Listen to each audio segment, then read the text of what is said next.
Hello and welcome to another stream. My name is C0RUPT3D, and I thought that since you've seen a few videos of myself and a friend of mine play through some of the mission work and other shenanigans that we've done, I figured I would decide to give a tour of operations of Corrupted Inc. I am the CEO of Corrupted Inc., and that's what we're going to do today. So, let's get started. You look sharp, boss.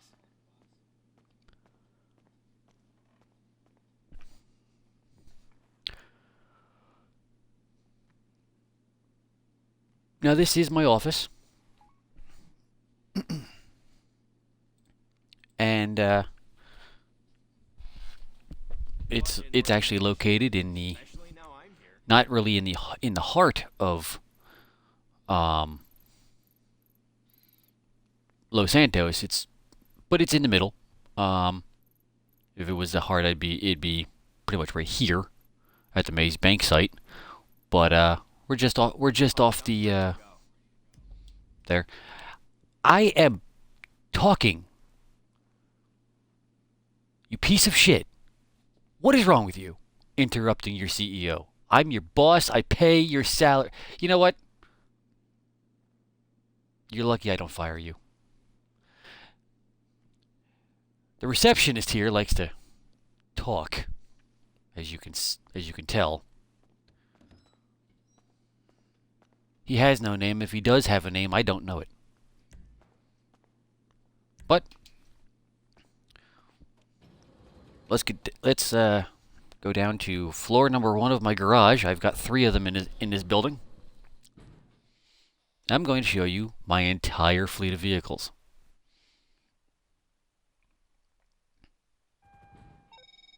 Hey,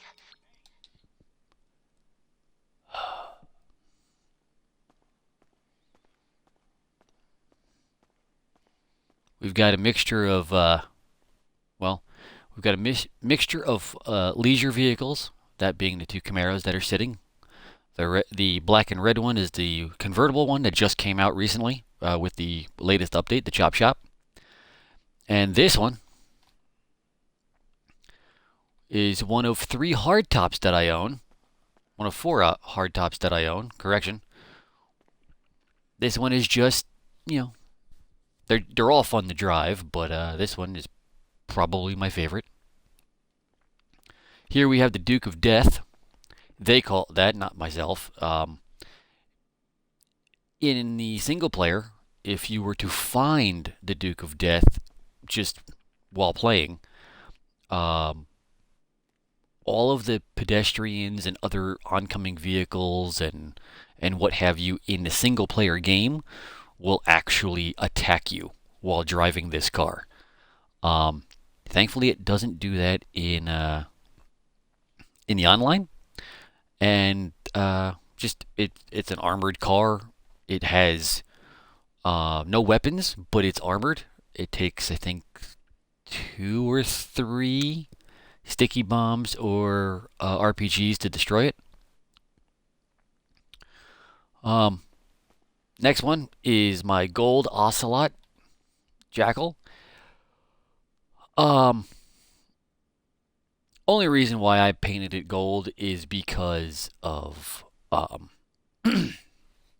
my buddy Mike. You know him as Guy1359. He's joined me on a couple of streams.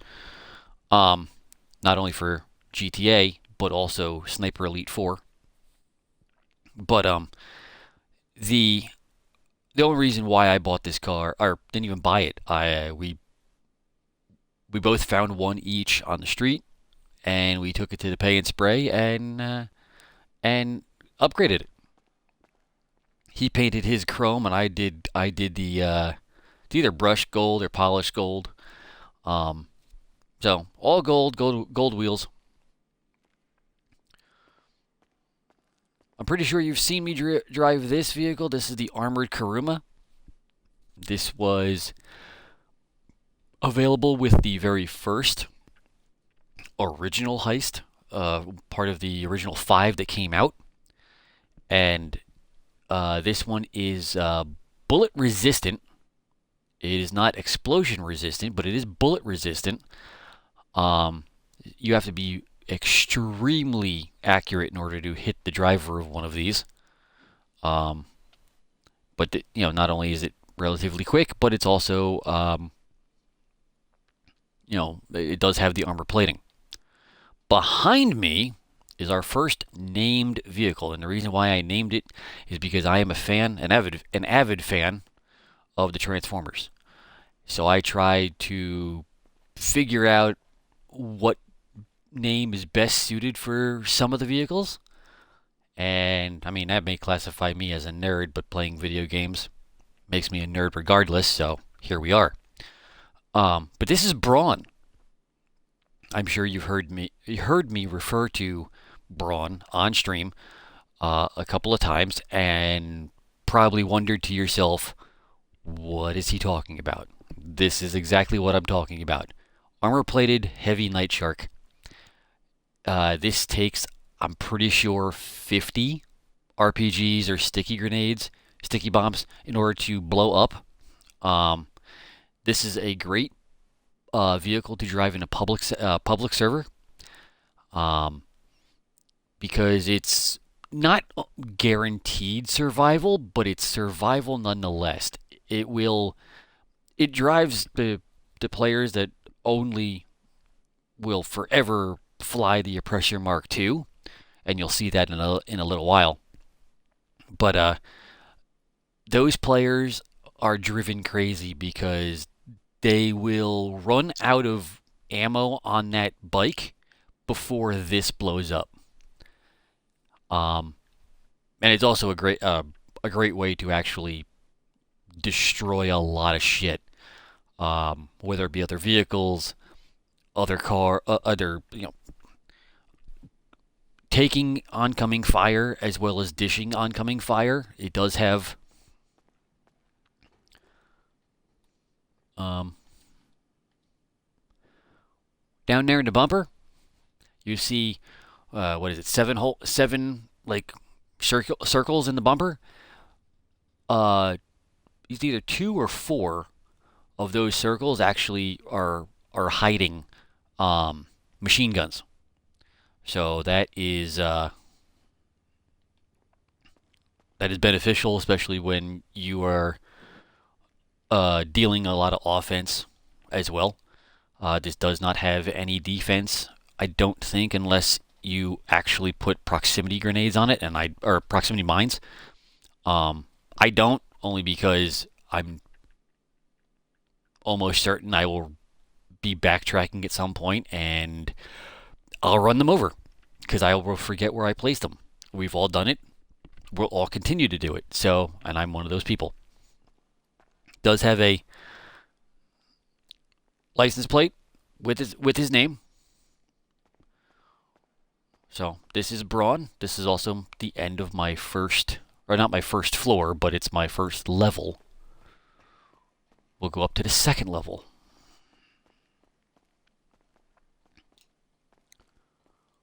A couple more named vehicles up here.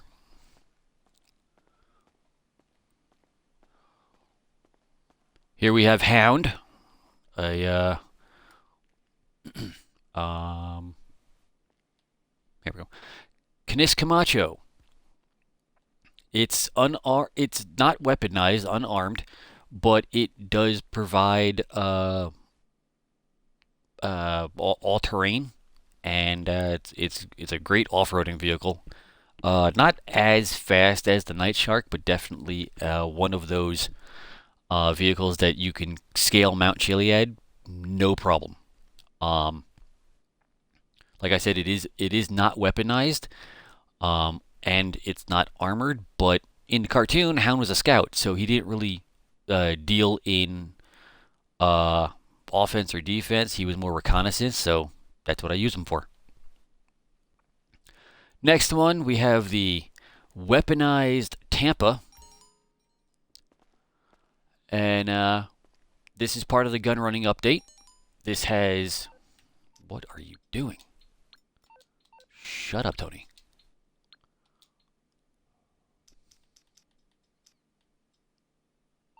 Okay. Um, this has offense and defense and the roof-mounted dual miniguns provide an excellent way of blowing stuff up and out of the sky. The mounted missiles that are in the grill, they provide amazing offense as well. I wish it were armored a little bit better, but that would actually take away from the speed of the vehicle. So it's not that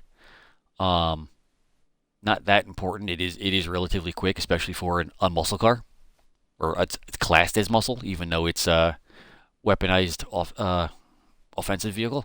It also does have defense. It has mortars. So that the mortar cannon here at the trunk is I wish it were a little more accurate, but it's a good deterrent, especially if somebody's following closely behind you. I also did give this one a name. It's not a 1-for-1 on the color, but I named it Chrome Dome. Won't get into specifics, but Chrome Dome in the cartoon dealt a lot with weaponry, so that's why. This is one of our very first submersible vehicles. In fact, you've actually seen this, not this particular one, but you've seen the Ocelot Stromberg in, I think, the second act of the Doomsday Heist, where you actually use it to go underwater and do a little reconnaissance with or reconnaissance for trying to figure out why there's a submarine offshore of Paleto Bay in that mission. So I've named it Blur, and I've given it his color scheme. It fit the car better than another car we actually have, any other car we actually have. And yes, this is a submersible vehicle. So I no problem going full speed off the pier in Del Perro, and if I have to escape people in a public server and taking a dip, because it's not going to get destroyed, and it's,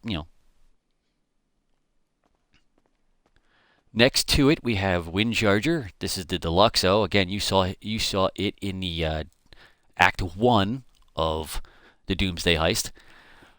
This one, however, I painted it wine red with the red wheels, and this the reason why I named it Windcharger is it definitely suits his attitude.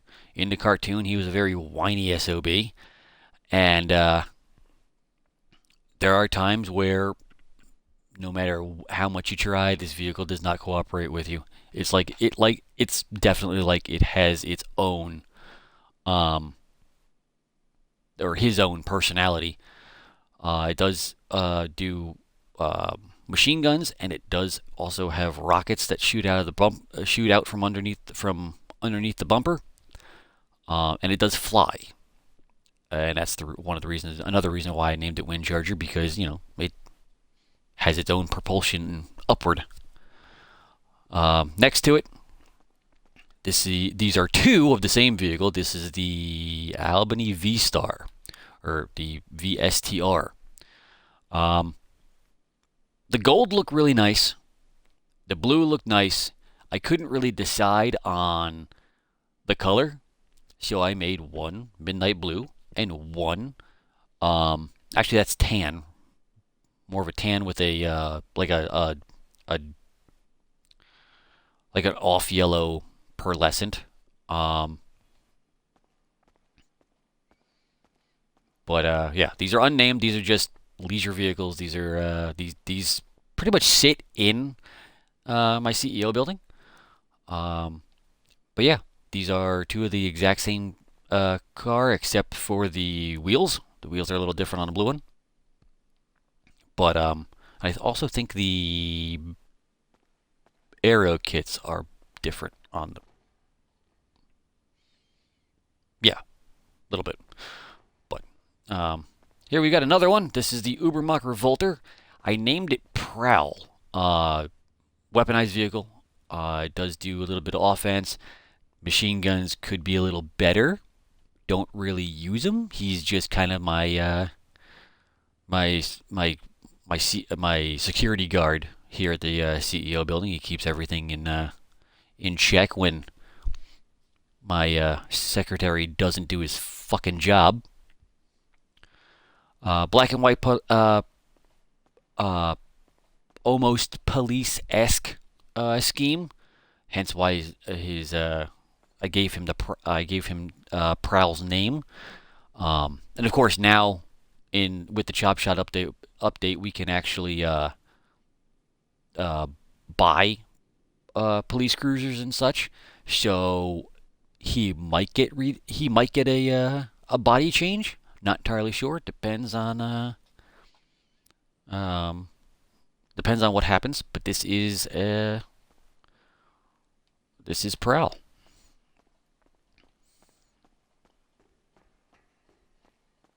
Going upstairs a little bit more, and then we'll head over to garage number 2. These are my wet work vehicles. So the black Insurgent, not so much. That this is just a this is a military vehicle. It's unweaponized, but it takes it does have some armor plating to it. It takes, I think, 5 explosives to destroy it. I enjoy driving it just to plow through traffic. Again, same thing with the Night Shark. It's great at getting shit out of your way. Not as fast as the Night Shark, and that's probably because even though of the stance of the vehicle, it probably weighs a good 3,000 to 4,000 pounds. If it were in real life, more than the Night Shark, even with its armor plating. But yeah, this is great and this is a great civilian people mover, if you will. Next to it, it's its weaponized brother. However, I've given the paint scheme and the name of Ironhide, red and gray. Except I think if Ironhide in the Generation 1 cartoon show looked like this, most Decepticons would not pick a fight with him. Let's be serious. But yeah, this is the weaponized Insurgent Custom. It has the minigun, the roof-mounted minigun. No other offense, but it does have defense, and that's proxy mines.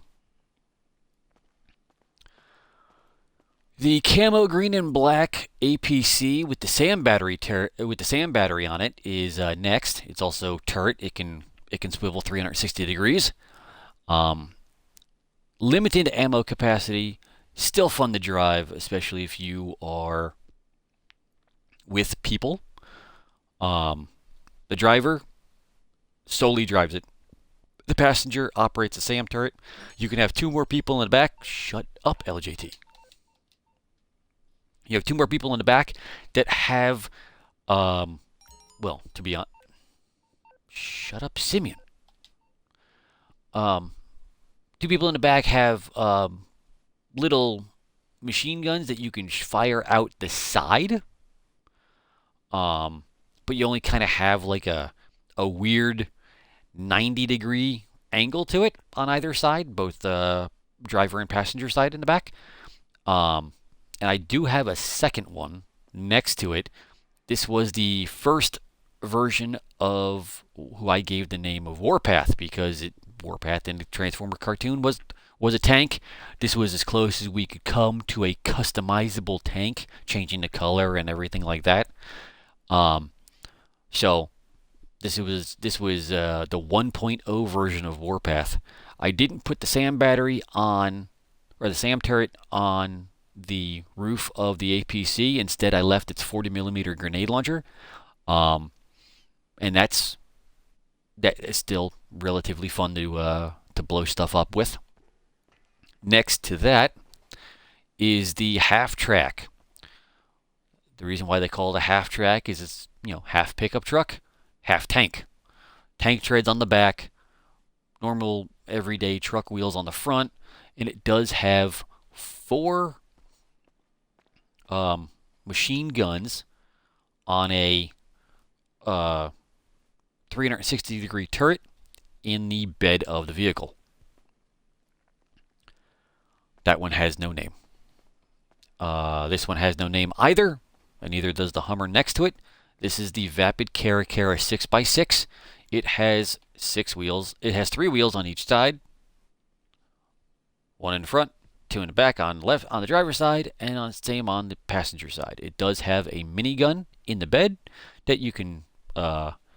It's 360 degrees as well. They brought this out as well as an adversary mode for GTA Online.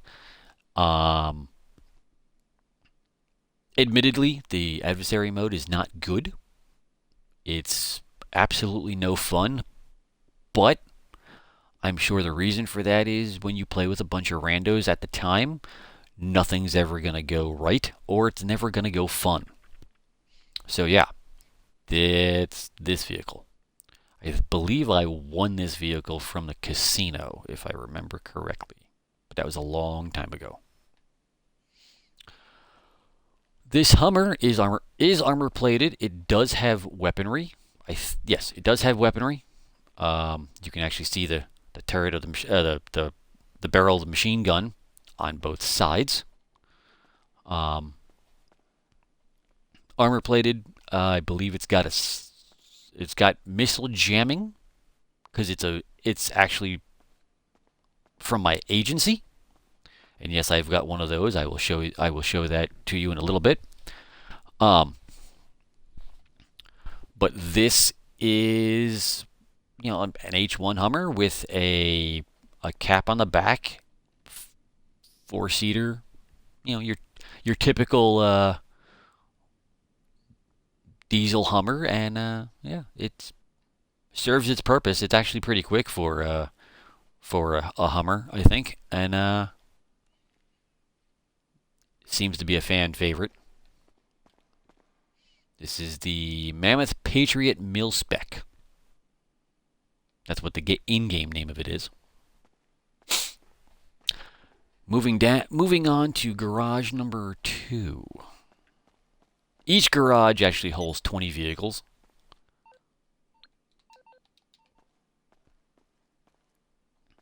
In CEO.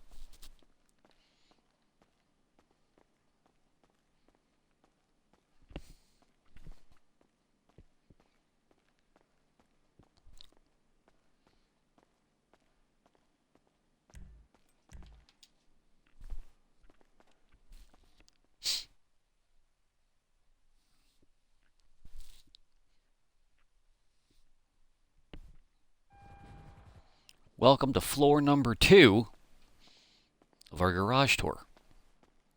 A lot of these are not going to be weaponized or anything. They are going to be armor plated. The reason why this truck is so shiny is it's got chrome, and it also has a livery on it that you can barely see, except when you come over here. Kind of camo, digital camo type deal. This is the Classy Granger 36LX. This vehicle was part of the agency update. I believe this has lock-on jammer as well for missiles. I don't think it has anything else. It does have some armor plating. But yeah, this is your typical, what is it, GMC Yukon or your Chevy Tahoe or whatever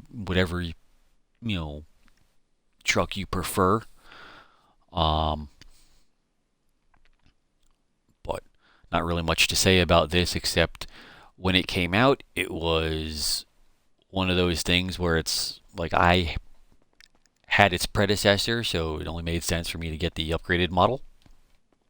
Next to it, we have our first Land Rover. This is the Gallivanter Baller. It's going by real life as it's the Range Rover. It's armor plated, as you can see. It's got the armor plating palette on imprint on the side. It's got, I think it's got bulletproof wheels that come standard when you purchase it from the website. So it's armored but not weaponized, and I'm not entirely sure why, but the windows aren't tinted.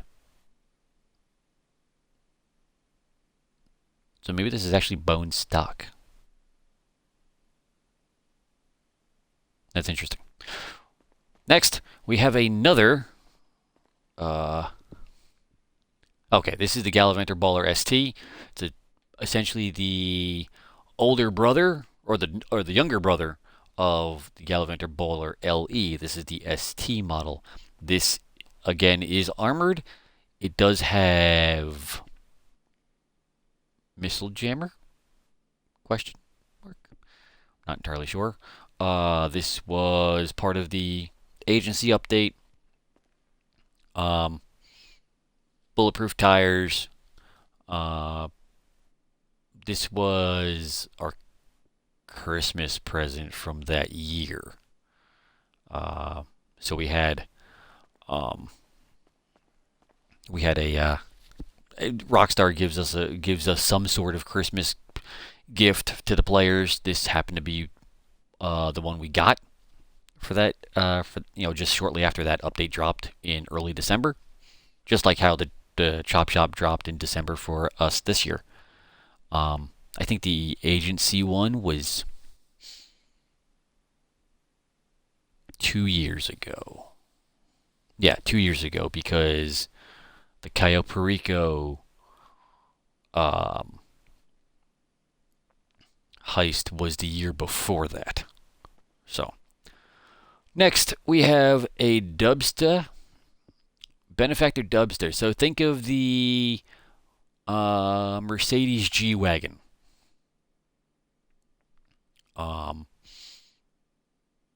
Yeah, that's self-explanatory. Next, we have a bone stock de Class A Draugr, which I have yet to actually customize. That's why it's only black and white. Everything is stock about this vehicle, including the doors and everything else. I bought it when it was on sale. Haven't touched it yet, so I'll get to it, because you're supposed to be able to use it in races around Cayo Perico, since they opened that that racing series up. Next, these are all essentially service vehicles for CEO. So if I'm going to get a high value target, or I'm going to get a one of the other members of my CEO, and they don't have a car, or they don't want to drive, I will either send one of my cars out to pick them up, or they can drive themselves. But we'll start over here in the corner.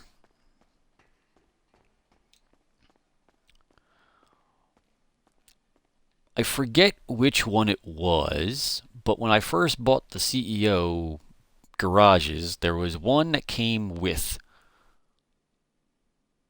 the building. I don't know if it was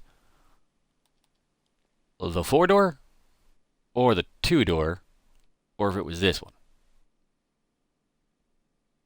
I think I stole this.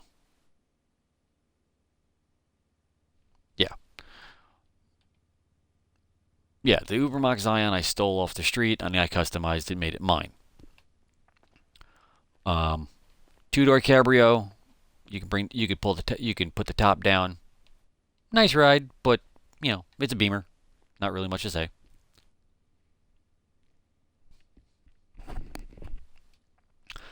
I've got two benefactors here. One is the 2-door Schwarzer, which is over there. Essentially, it's the two-door brother of this one. This is the Shafter. Yeah, Shafter. Um, I didn't make these names. These are the names that Rockstar gave them.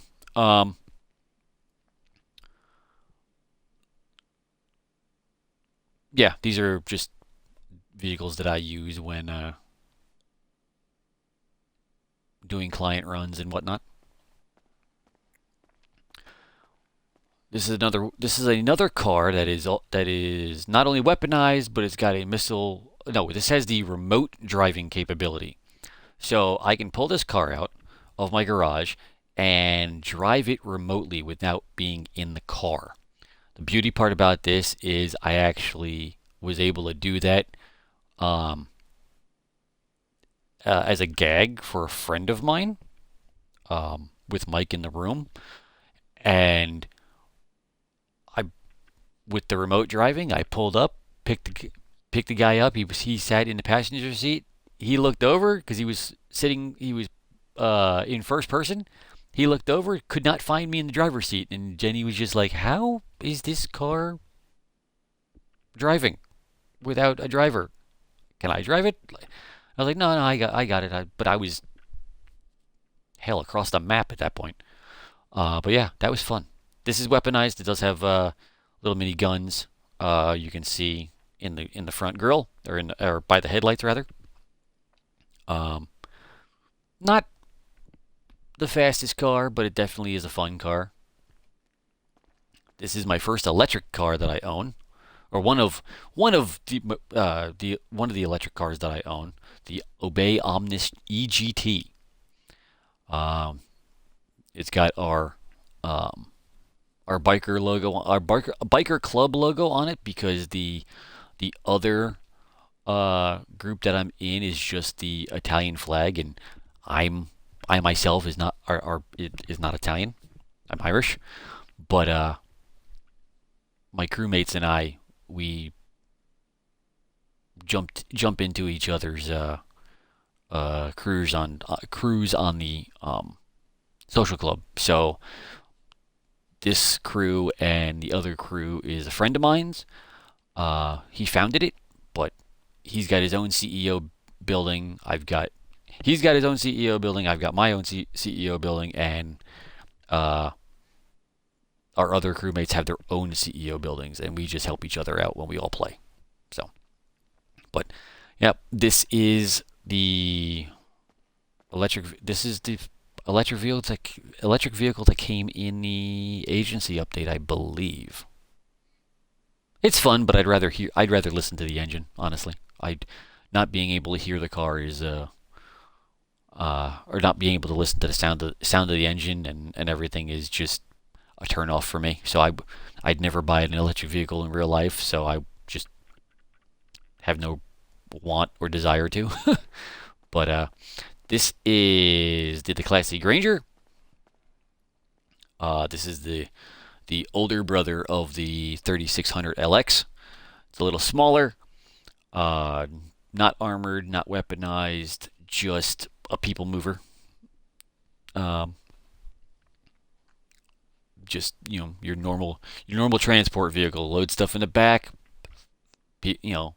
Driver, 3 passengers, but you can actually have I think 2 people on either side on the runner, which makes it very interesting. And then next to that, we have another armored vehicle. This is the Benefactor XLS. This was part of the finance and felony update, I believe, or the CEO building when the CEO buildings were first launched. Armor plated, bulletproof tires. Does not have any weapons or defense, so this is just your normal transport. Not really much more to say about that. Floor 2 is mainly just, aside from the weaponized technical here, the reason why everything looks all rusty is purposeful. It's just how it was when it was researched. I don't know why. I don't know why they chose to do all rust, but there it is. But this is the the Karen Technical Custom. Does have the minigun on the back. I believe it also has proxy mines in the back, underneath the bed, and that's about it. Next to that, we have Midnight Blue Rumpo. I think so. Yeah, Rumpo Custom. Back when the special cargo and the finance and felony stuff came out, this was one of the very few vehicles that you could you could customize, and B, the fog lights and the roof lights actually lit up. And it wasn't until later updates that a lot of the vehicles that came out that actually had roof lights and fog lamps and all that other stuff, when you hit what you would be the high beams, they would come on. This is one of the first. This was one of the first vehicles to do that, I believe. And if it wasn't, it was updated so that it does do that now, I think. But yeah, this is a turtle. And what I mean by that is if you take a turn rather fast or make a hard turn, it will tip over. So yeah. Next to that are two Sand Kings. One's a 4-door, that's the Sand King XL, and the 2-door next to it is the little brother. You can only get these gigantic vehicles. Let me stand over here so you can actually get a look at them. They're matte black for a reason. I honestly, it just looks like a badass color for it for both trucks. Also the one next to me. But yeah, you can only find these vehicles up in Sandy Shores, and you can't even buy these vehicles on the websites anymore. So you can only find them and steal them if you actually do find them. But yeah, way back when GTA first had their online get off the ground, these were great trucks. Obviously, as time has passed, they've been they're outdated, and they've been pretty much phased out, really. But if I'm just hacking around driving and I'm not really doing something, I'd take it out, give it take it for a spin. Doesn't matter. I thoroughly enjoyed both the 4-door and the 2-door. I think they're great. I think they're great trucks. This is the Contender. No. Yes. Yes. The Vapid Contender. This vehicle has 4 doors. It's, as you can see, it's a lot smaller, so it's the suspension and the ride height are not as high. But this was the beginning of actually phasing out the Sand Kings. This was supposed to be a much better vehicle, a much better truck to drive. But instead of selling off the Sand Kings, I just added the Contender to the collection, and here it sits. And this is the Dubsta 6x6. So it does have a little bed in the back. It does have 4 doors. It's got 6 wheels. Everything else that you would see on the normal Dubsta. The only difference is this has 2 extra seats in the back in the bed, so you can actually have 6 people in the vehicle, or you can transport 6 people with the vehicle. 4 being in the vehicle, 2 being out of the vehicle. And this is the end of garage number 2.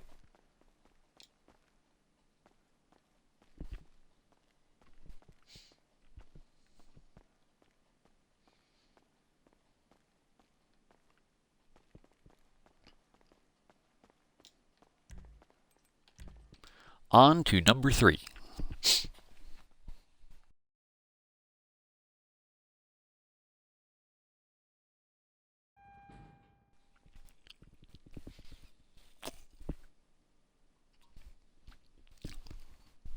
Now, I do believe this garage is somewhat still empty. So you're going to find a couple of empty spaces. Not to be alarmed, those cars that were here were transported to other garages that I have. So you'll still get to see them.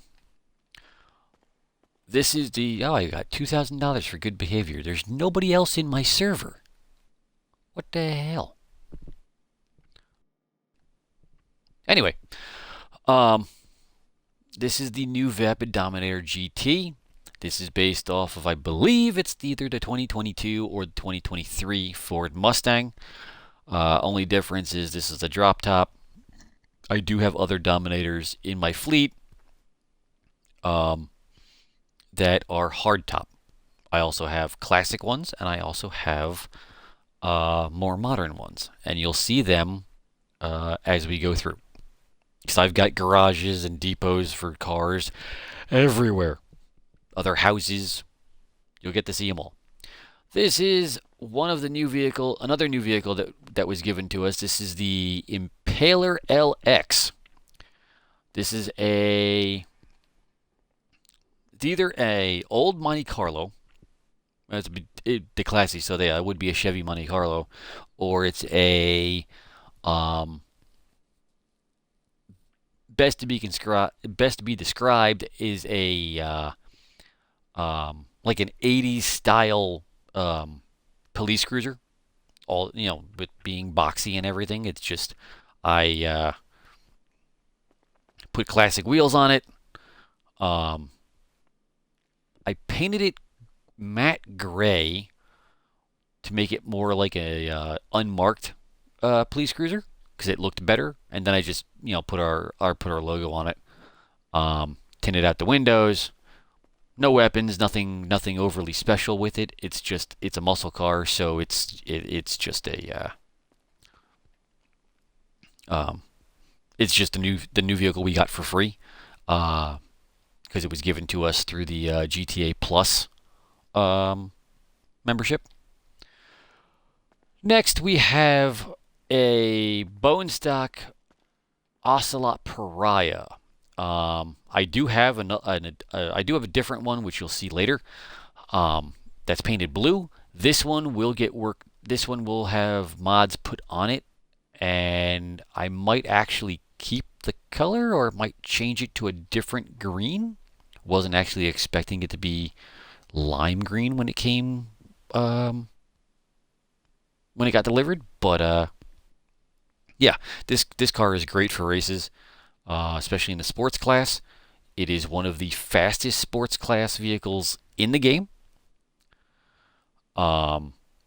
If you're watching this and you don't know what sports class vehicle to buy for those sports races, definitely the Ocelot Pariah. I've had great success when I use it, and you will too. That's really all I have to say about that. Behind me is a Bravado Gauntlet Hellfire. This car is amazing at like pushing shit out of the way. Honestly, it's great at pushing stuff out of the way. It's got the bull bar on it for a reason. If you are trying to get through traffic and you need to push other cars out of the way, or push through a barricade, this is phenomenal. It is a muscle car, so it does respond like a muscle car.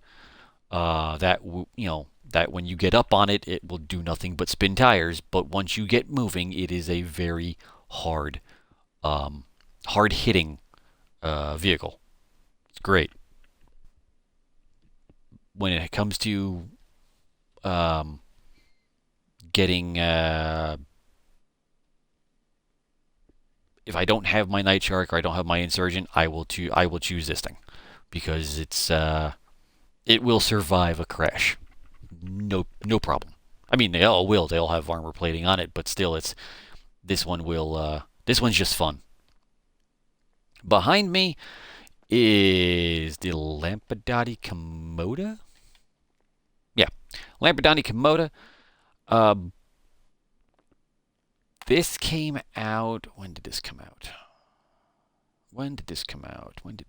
This came out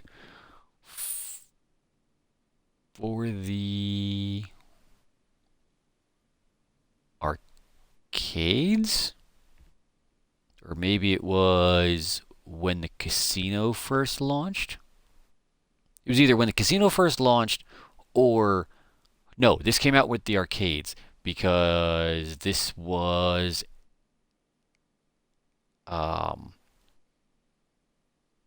This is one of the first cars I bought when I bought the arcade.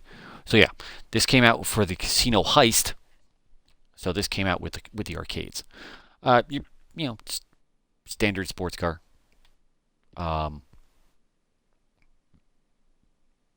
Nothing really negative. Only I've got a plethora of vehicles in my fleet, so it's I mean, I drive it when I feel like it. Like I said, it really got nothing overly special to it. It's just a car with a lot of customization. It does do pretty well in races. I've only used it a handful of times in races because I normally stick to my Pariah. Kind of go with what you know type deal. But yeah, this is still a really good and a really fun vehicle to drive. This is the Emperor Vector. This came out with the Tuner Cars update with the Car Meet and the Tuner Garage. So this has the difference between some of these vehicles is this car actually has a in the interaction menu you can actually give the option to have the car at normal height or you could have the car at a lower height, the suspension wise. So all of the tuner vehicles that came out with the auto shop, you can raise and lower the ride height, which is great for certain looks. There are cars in the tuner update that camber the wheels out, and it makes them look completely obnoxious, ridiculous, and god awful in every meaning of me saying so. If you're honest, I can't stand the stance look. It makes my blood boil. Why would you do that? Do you like paying money every 6 months for new tires? Like, hell is wrong with you? Anyway, moving on. Oh, shut up. Oh. Completely bare floor here, except for an orange station wagon. No, this is the Albany Brigham. The Albany Brigham was for Halloween, and you could actually, if you found all of the ghosts during the month of October, you found all the ghosts, then for Halloween, when this car was released, it was released like the Thursday or maybe 2 weeks before Halloween.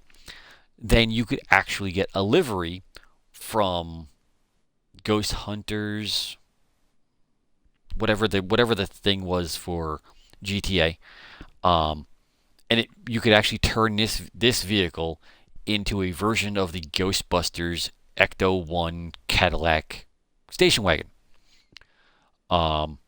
Really cool concept. I've got 3 of these, and I know you're going to sit there and ask yourself why, but you can make one look like a hearse. You could make one look like the Ghostbusters Ecto 1 vehicle.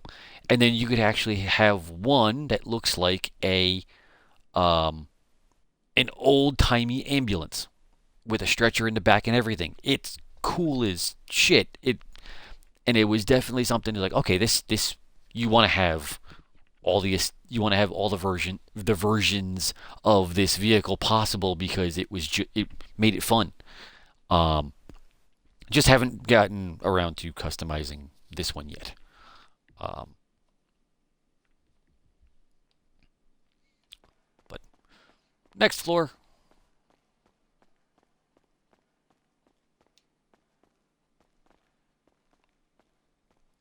Next floor is going to be a lot of the what is known as Benny's Customs. Benny's Customs is like you take a car, you take say the Itali GTB, and you bring it to Benny, and you're able to take it from a normal sports car and possible turn it into a supercar. This one, however, is just it is benefied. I know it's not a word, but in GTA, all these cars have been benefied, except for that silver one. We'll get to that. This car, however, benefied to look more like a. It looks almost like a Hennessy Venom, which is a hypercar. Not as fast. It's not a supercar. I don't believe. It is a sports car. I'm almost positive it's a sports car. It does fairly well in races. However, because it's so low to the ground, it just it's one of those things where it doesn't really work with like bumps in the road and everything because you'll take flight. But yeah, it's a fun car to have. Next is the Debauche Spectre Custom. This is another benefied vehicle, sports car. Before I took it to Benny's, you really couldn't do much with it customization wise. However, it does look like with the Benny's upgrade, the wide body kit actually makes it look pretty nice. So I will use it for races when I know other people are actually using Benny's cars. So not gonna just pardon me. Not going to just take one of the fastest cars in the game to a race like that because it'd be unfair. So this runs the same line as when other people are racing other Benny's cars. This is another Benny's vehicle. In fact, these next four are going to be Benny's vehicles, and these three over here are the exact same vehicle, just different body kits, spoilers, and everything. So, but I will get to that in just a second. This is my Nissan Skyline R32, midnight purple, with the midnight purple wheels. I have other LEG customs or Nissan Skylines like it, only different colors with different body kits, different spoilers, and everything, which you will see. But this one is this is my version of the Nissan Skyline R32. Then we have, like I said, three of the exact same car. This is the Sultan RS custom. No, just a Sultan RS. Sultan RS, they've all been put through the Benny's customization. Only, like I said, different engine mods, different body kits, different Spoilers. I think the only thing that's the same, especially with these two vehicles, are the wheels. Nope, different wheels. Different wheels. Yep, different wheels. I lied. Different wheels. Okay, so that the red car and the green car here all have the same hood. They both have the same roof. They all have the same roof scoop. Try saying that 3 times fast.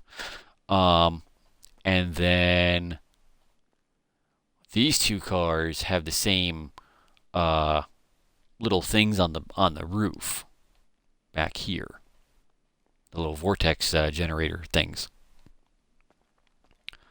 But yeah.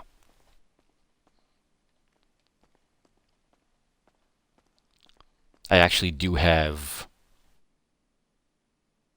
one more Sultan RS custom, Benny vehicle. This one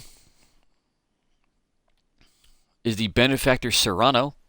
At first, when I first saw this vehicle in the game, it looked almost like a Pontiac Solstice, so I was just like, ooh, I can name this vehicle. And that's what I did. I named it Jazz from the first Transformers movie because it was the easiest vehicle to do the one for one type thing because of it was it still had the same color, only it was in the movie it was like a metallic-y silver rather than the silver that I have, the rolled silver. But yeah, one for one. Just about. But that is Jazz. And we are done with the CEO garage.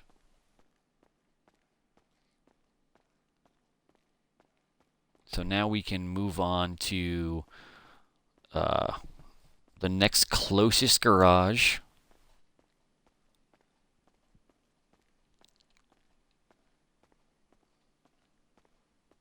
And while we're here, we'll just hop in a car.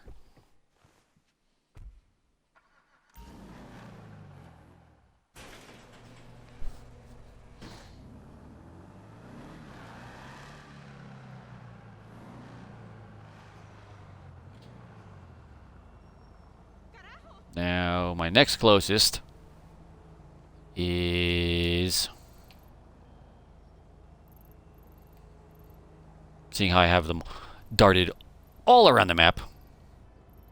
Oh, I do have a... That's a warehouse. I've got a garage here. I've got garages here. The casino is up here. I've got my agency. I've got the auto shop. This is the new one, the salvage yard. The car meet is over here.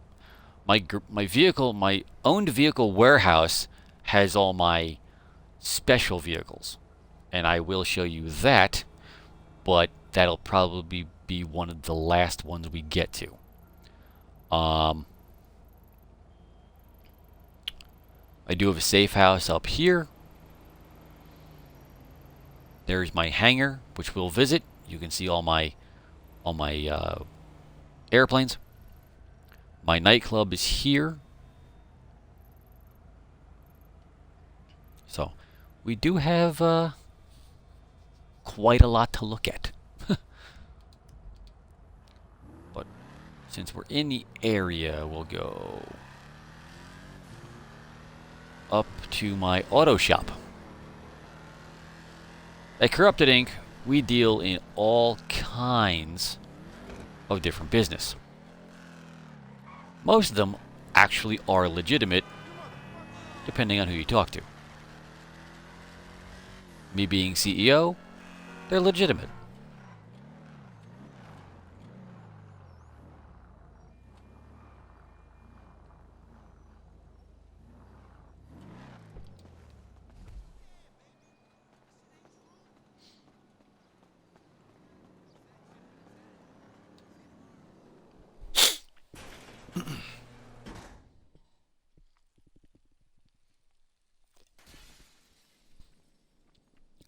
I don't know why that glass breaks. I really don't. Nobody touches anything. So that's a customer vehicle, and that's a customer vehicle. So I will service those and get them back to their owners.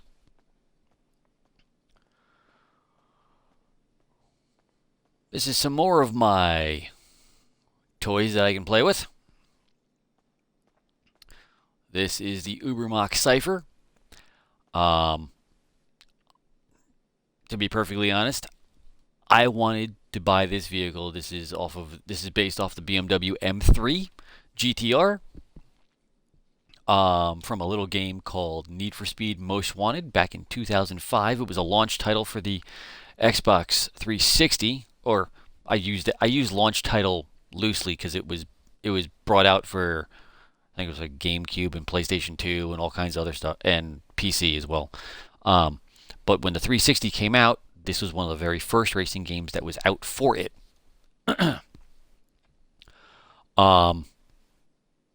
So I wanted to recreate that, and I mean, it's the delivery is not one for one, but the paint scheme is. So it's definitely a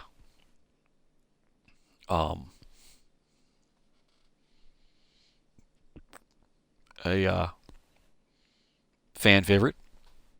I know when this vehicle first was announced, and then the data miners found the livery for it, everybody went crazy because they could recreate the BMW M3 from Most Wanted, the original Most Wanted in 2005.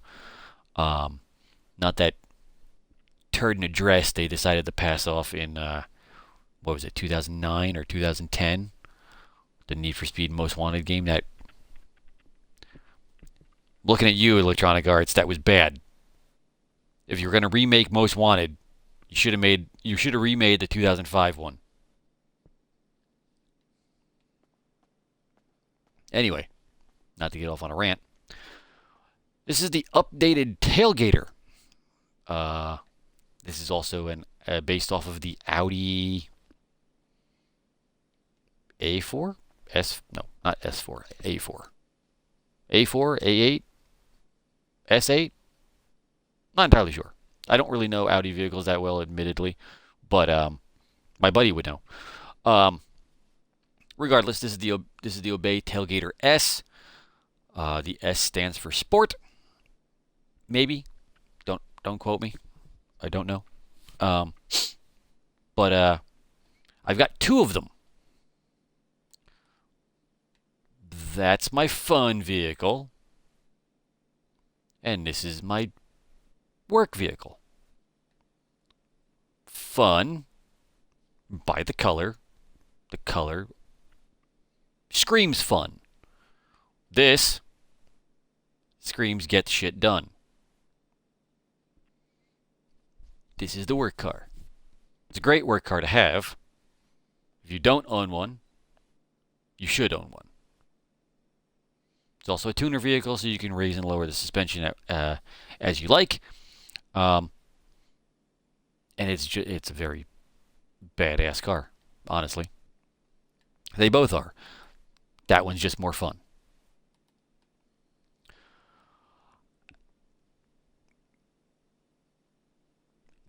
Now I know you're wondering, this is a real car.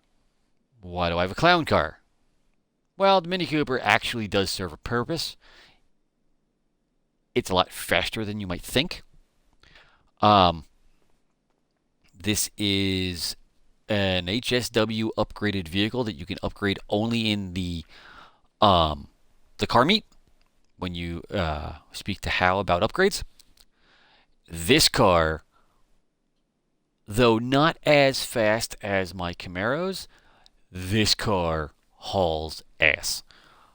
For its size, it is a little nimble job that gets. You want to get somewhere quickly. This is the way. This is one of the ways you do it. Very fun car to drive. But I don't drive it all the time. Mainly be perfectly honest with you, the paint scheme and the livery that I chose for it, probably the very wrong one. I chose a goofy livery on midnight purple paint, which is actually I think it's anodized purple. But the delivery is goofy. I fully expect that, but here it sits. Um, this is one of, I think, two Jester RRs that I have. Won this from the car meet. I originally bought one, but I won this one from the car meet. I wanted two of them specifically. One for now I can have one for different styles of racing. Now that they have unlocked drift racing, I can build one to be a drift car, and one for actual all the other races. Tuner races. This is probably one of the best vehicles to have. I know it's up to debate whether it's this one or the Karen Calico. There's another car. There's another car called the Calico GTF. It's actually based off of a Toyota Celica. That car is broken. It is a hell of a lot faster than it needs to be, especially when it's all worked up. And in the grand scheme of things, it really shouldn't be as fast as it is. But it also handles like trash too. For me, other people may actually enjoy driving it, and if you do, all the power to you. I can't stand driving the damn thing.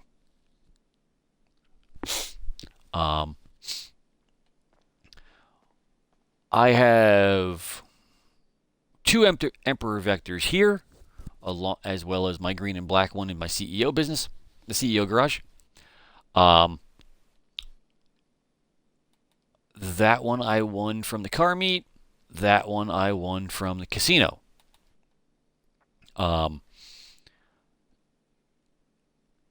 Realistically, the only thing I really wanted to do with them is change the way they look, and instead of spending the money to change paint jobs and change body kits and change wheels and change spoilers and change exhaust and everything to make it look different, and the hoods make it unusual, the easiest way to do that was to just wait till either one came to the casino and one came to the car meet, and that's what I did.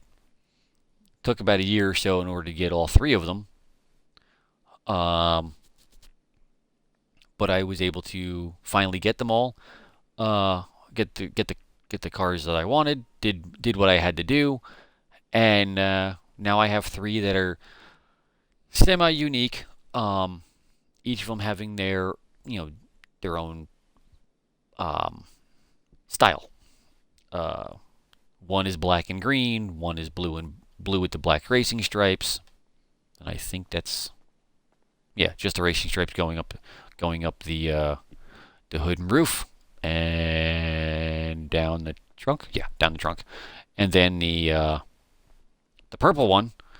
I made it's the purple with the green flip. So it's got the purplish blue, and then when you get close to it and under light, it has the green undertone to it, which is actually pretty cool. And then they all have different wheels. This next one, the reddish orange one, this is the Karen Previon. Also, to be more familiarized with an actual car in real life, this looks like more the Nissan, the mid to late 90s Nissan 240 SX. Or the Nissan K-Series Silvia. That would actually be better description. Another tuner vehicle. Like I said, they're all tuner vehicles in here, except for the Mini. But they're all tuner vehicles, so you can adjust the suspension, and yeah, again, just another car I can race for the tuner races, um, or show up to a car meet, you know, the usual. This is the Mazda RX-7 or the Anis ZR350. I don't know why they made it more of a Nissan uh, car when it's actually a Mazda car. Um, Clearly, these are two completely different cars. Nissan, Mazda. Nissan, Mazda. Although that one, or those two rather, they are Infinity models. They're both actually either a G35 or a G37. They kind of go hand in hand. But this is a Nissan. This is a Mazda. So the Mazda RX-7, wasn't really happy with any of the liveries to kind of make a replica from Fast and Furious. So just kept it green, kept it lime green, put the shopping list livery on it, and called it a day. um, and this is the fun Tailgater S, the prismatic red paint job, and the geometric livery just makes the car stand out. But yeah, but yeah, I liked it when they brought out um, the chameleon colors. So I repainted it. It was just red with the geometric on it. But then when they had this color available for um, PS5 and Xbox Series X and S, I was able to repaint this car. So I'm happy with it. Makes the car more fun. It's an eyeball killer in the sunlight, though. I will say that. Not mad, but I will say that. So on to the next garage.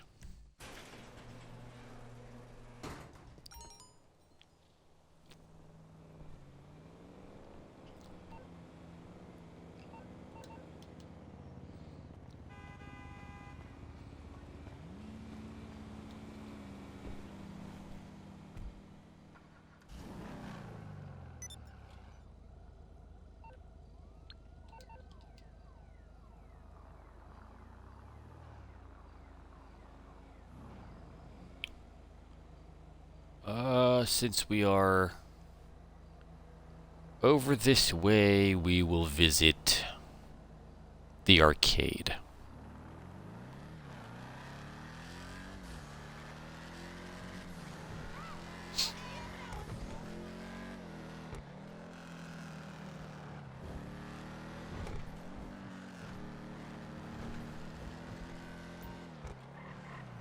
Whoa! Well,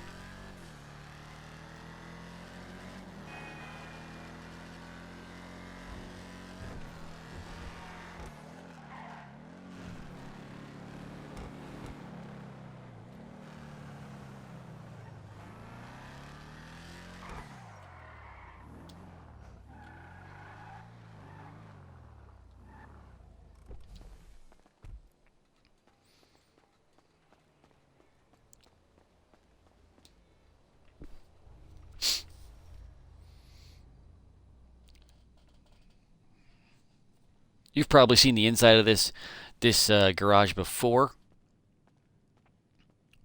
Um, but real quick, I will actually show you that this is an actual arcade.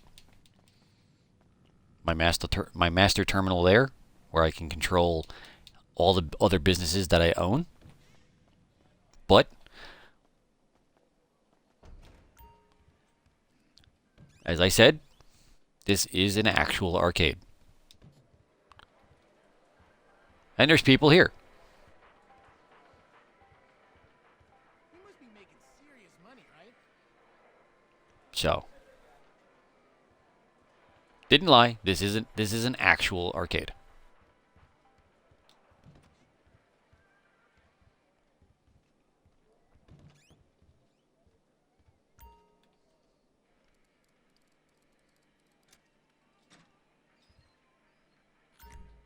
And actual money in the arcade. Safe.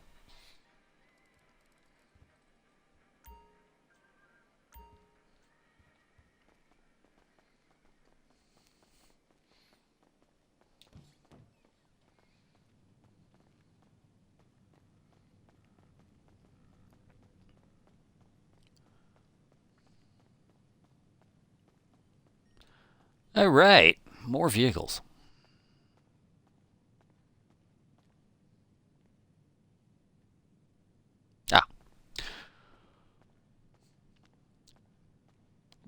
Ah, the Class A Mamba. This is actually based off of a Shelby AC Cobra.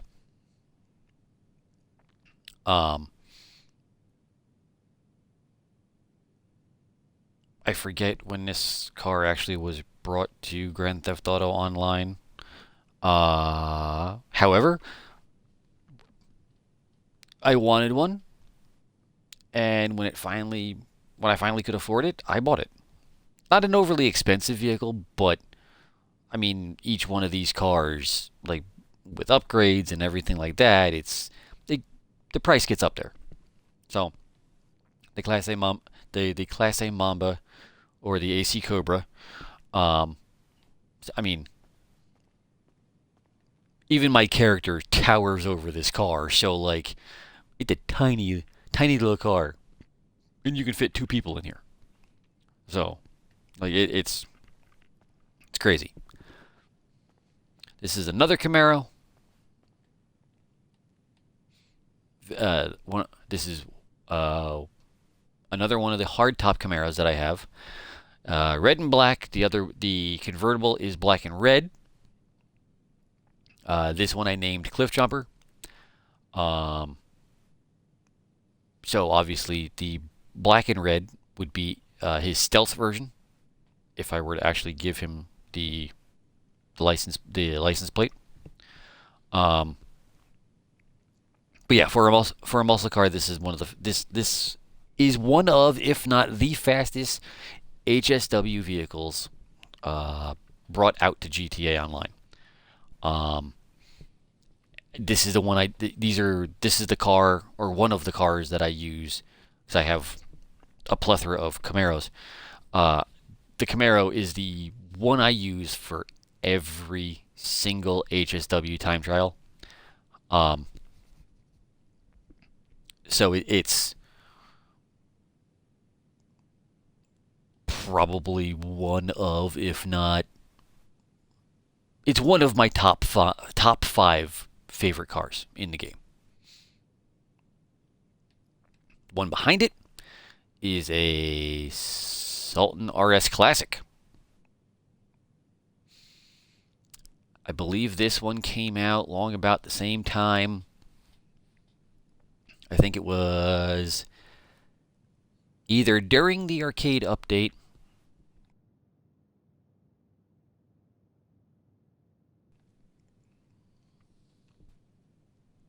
I think it was either during the arcade update or the summer before the arcade update. Because yeah, it had to be during the arcade update, because this is actually one of the vehicles you can acquire for the casino heist.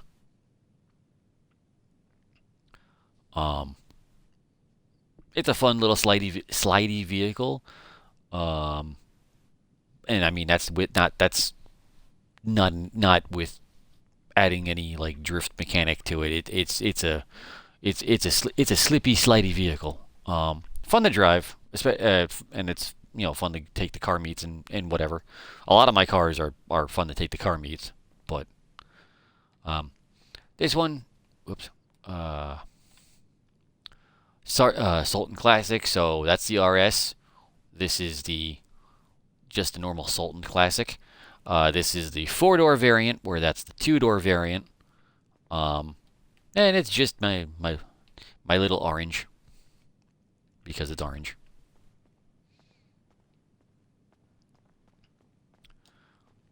This is the Karen 190Z. So this would be the real life equivalent to the maybe mid to late 80s Nissan 240Z or 180Z.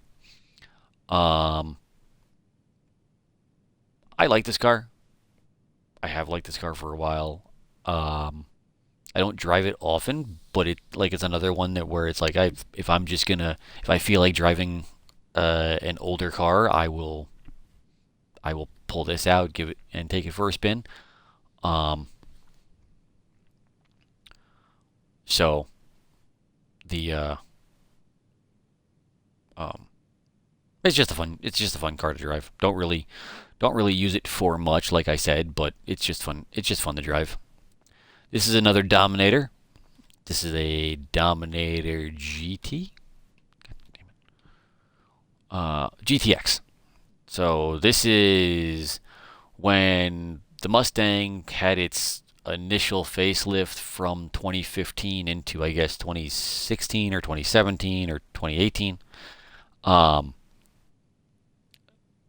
they brought out shortly thereafter, Rockstar brought out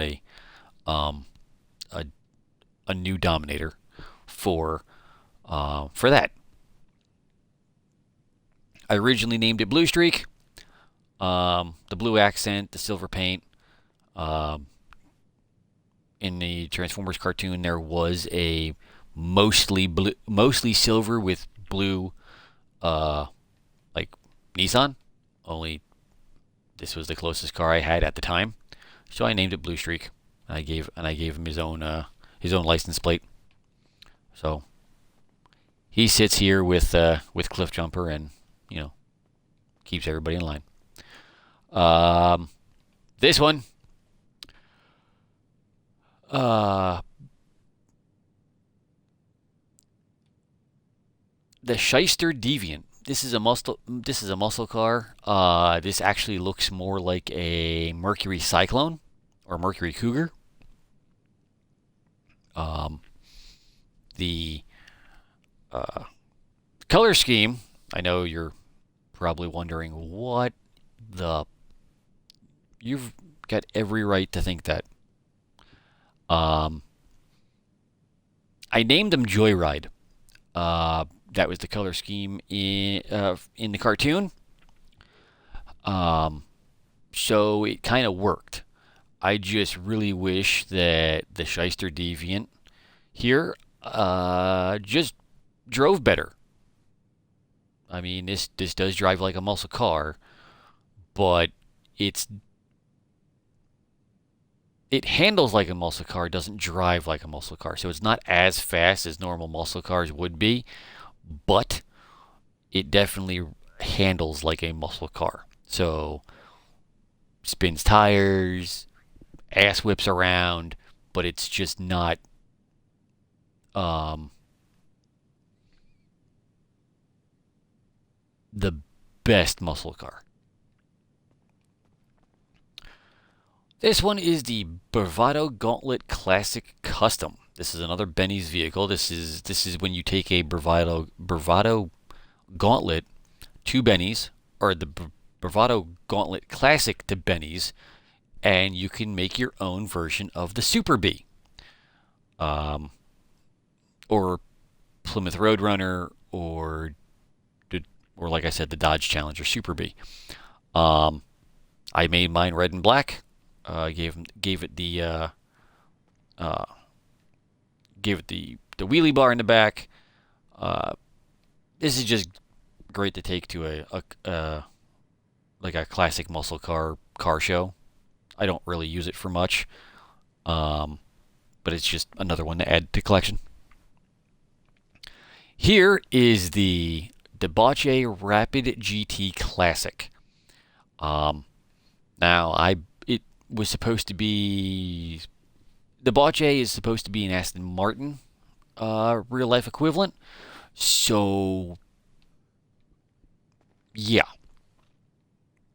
This, however, I have put a big block engine in it.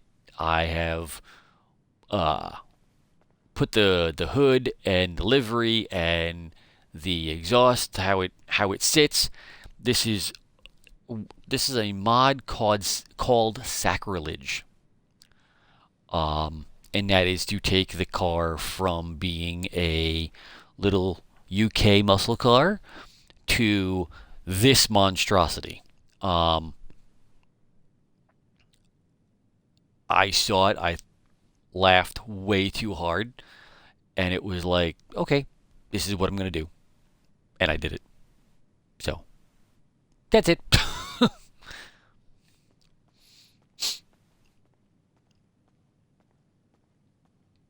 This one, I know I glanced over this before, but this is an arena war vehicle, just not arena ward. I made it as clean as possible. It does still have the armor plating because if it didn't, it wouldn't even have a hood.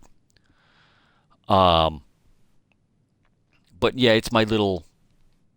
It's got nitrous. It's a. I think it can. It's got nitrous, and it can jump. And when I say jump, I mean jump clear off the ground, not jump off of a ramp, just up.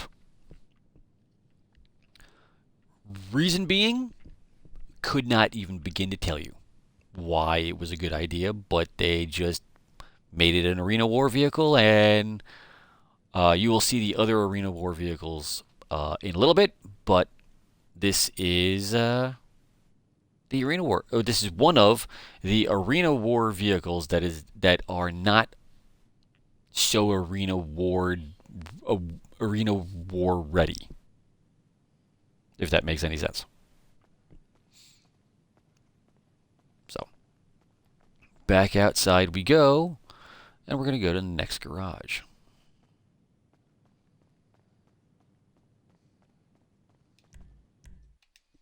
Hope you're all having fun.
Hey, you my dude, right?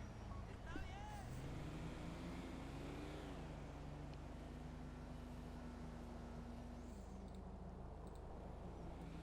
Hello?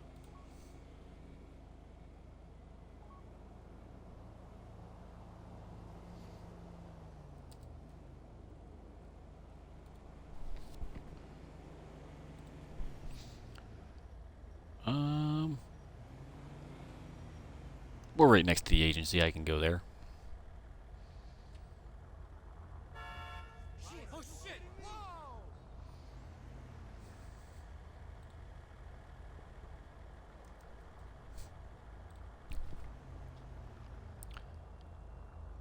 Hot damn! Whatever. Shit.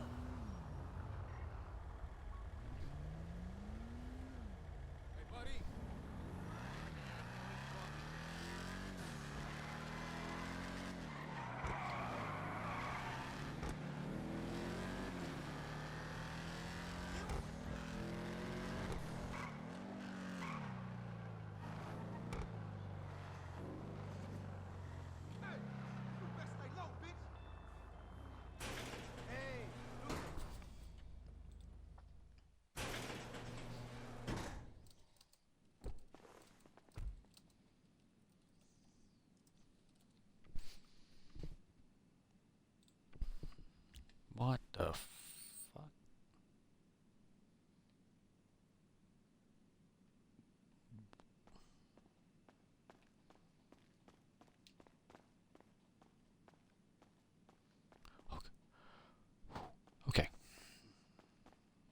Okay, we're at my my agency now. Um,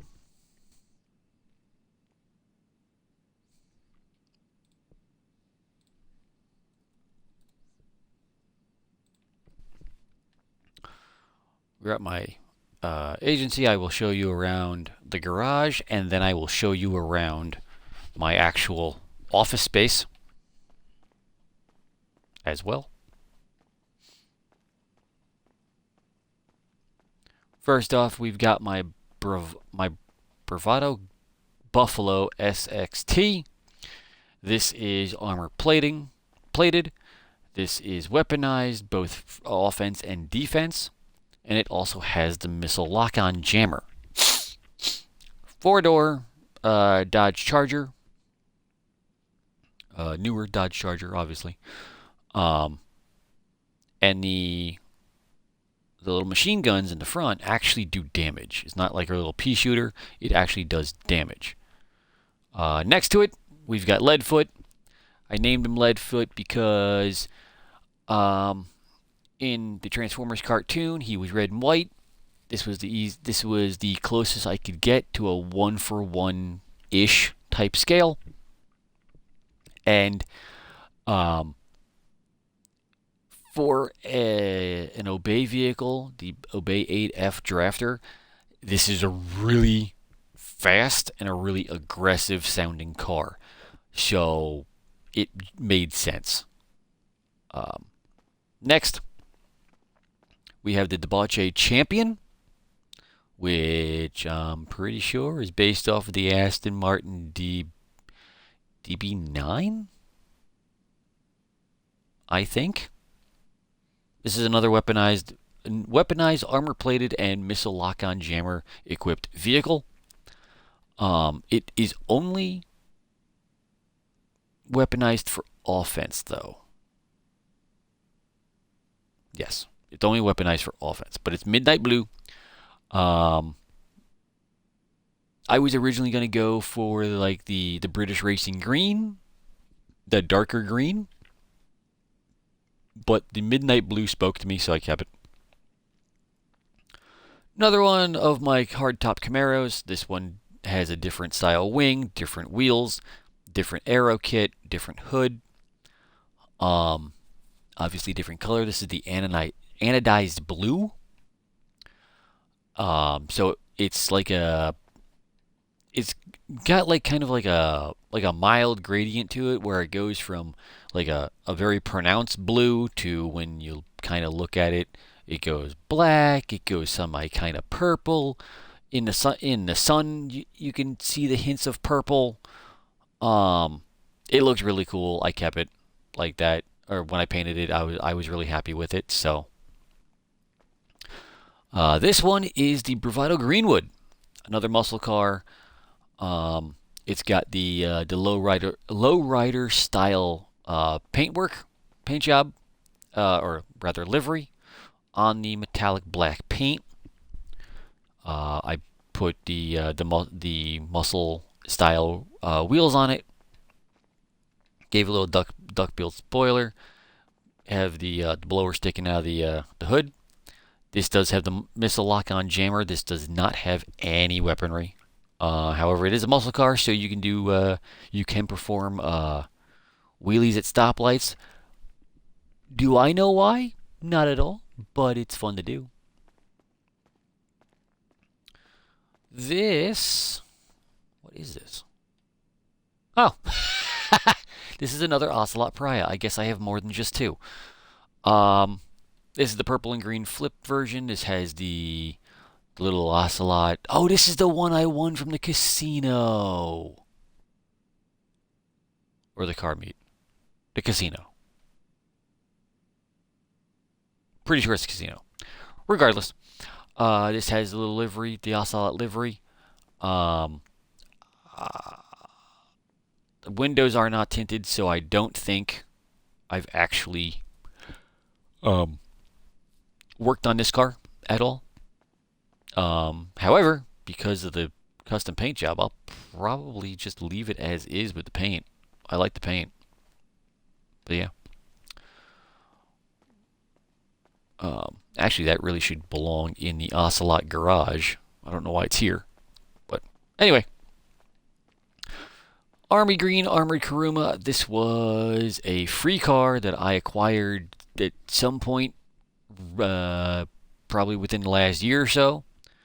Armor plated all up, and it's one of those bullet resistant Kurumas.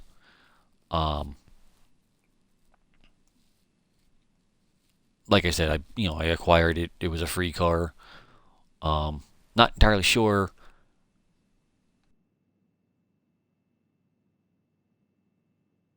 Not entirely sure why I acquired it, but I mean, it made perfect sense to keep it in the agency here, agency garage.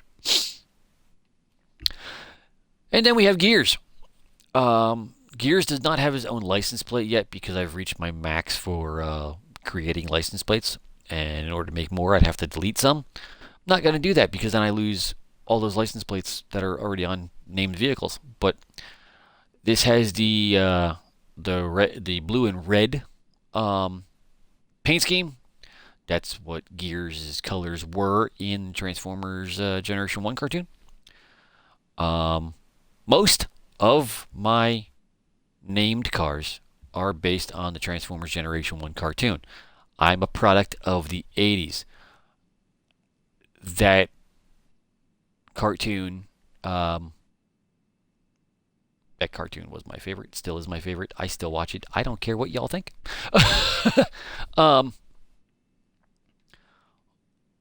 But yeah. So this is a I don't think I have it. I have it named. Do I have it named? No. But yes, this is I don't know why I'm walking around. I could just do it this way. But yeah, so this is Gears, another Night Shark. This is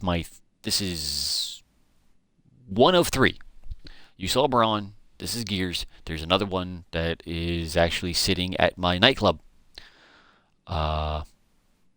And you'll find out why in a little bit. But this is he's here to oversee my my agency garage. The fuck was that?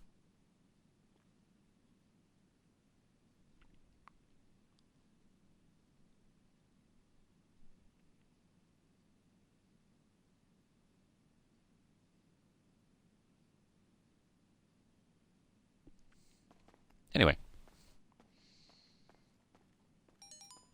Oh, yes.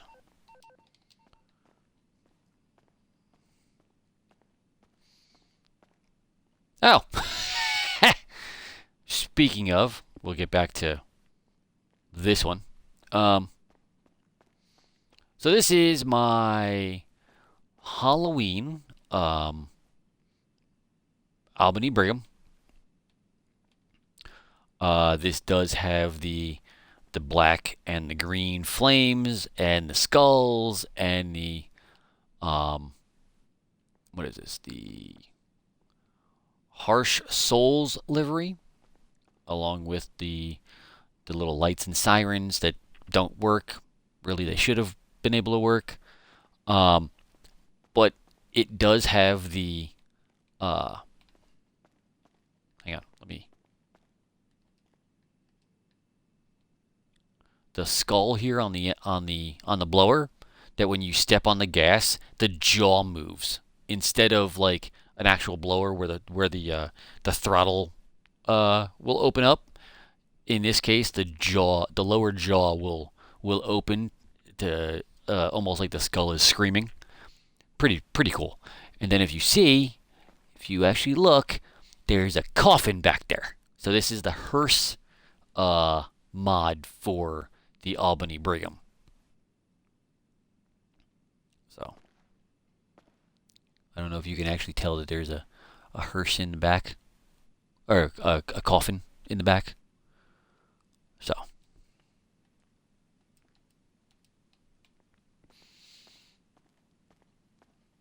That bike is not mine.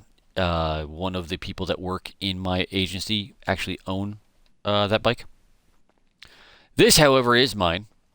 This is the Bravado Buffalo EVX. This is another electric vehicle.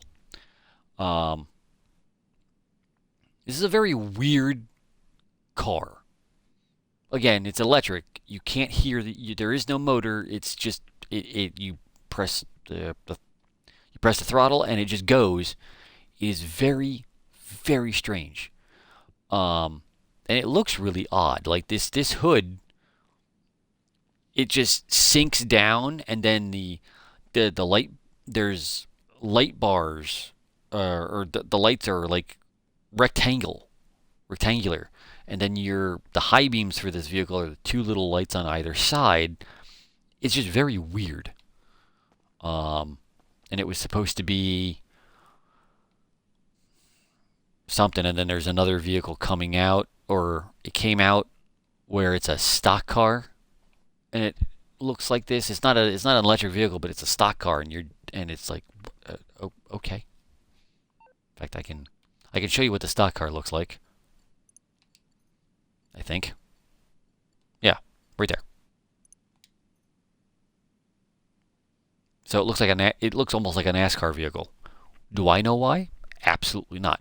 But apparently somebody wanted it, so they gave it. So, and that's it for this garage. However, we'll go to the agency.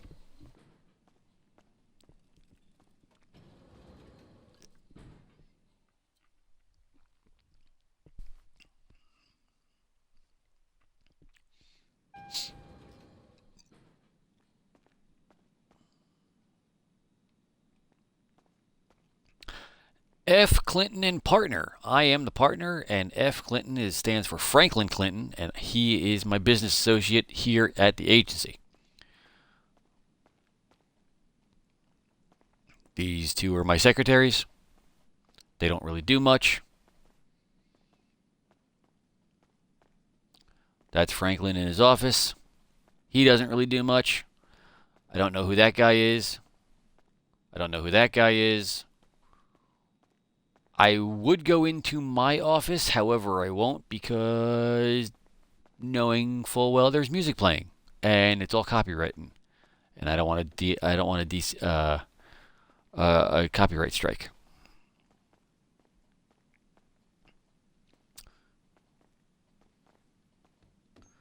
Up here is my IT department.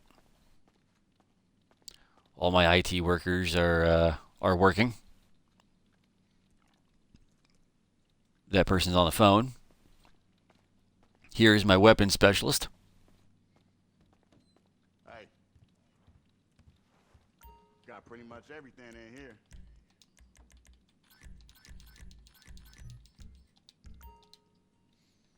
So he can requisition me pretty much anything from new weapons to everything else.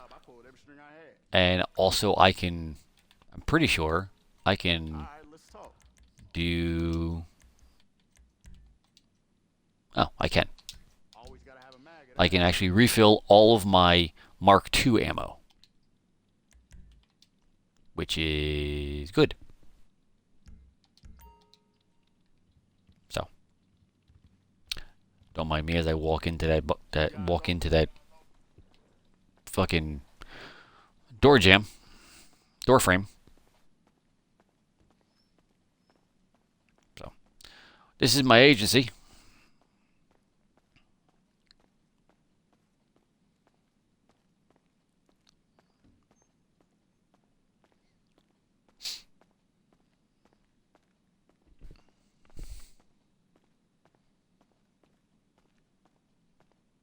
Apparently, this guy's job is to hold up the wall.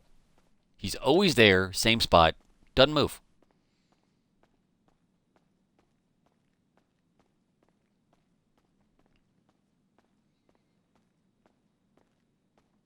What's up, boss?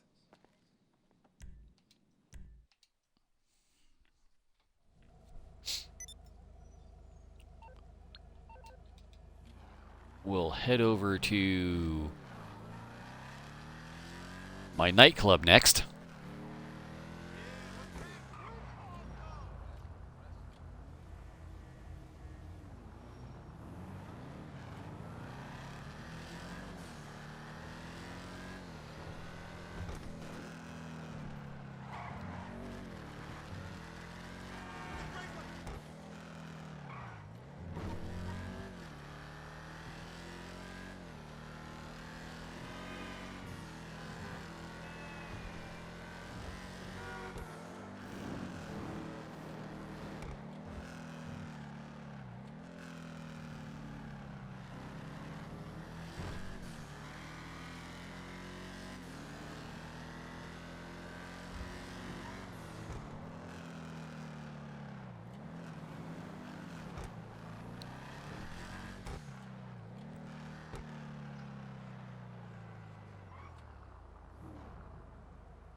We'll enter through the garage.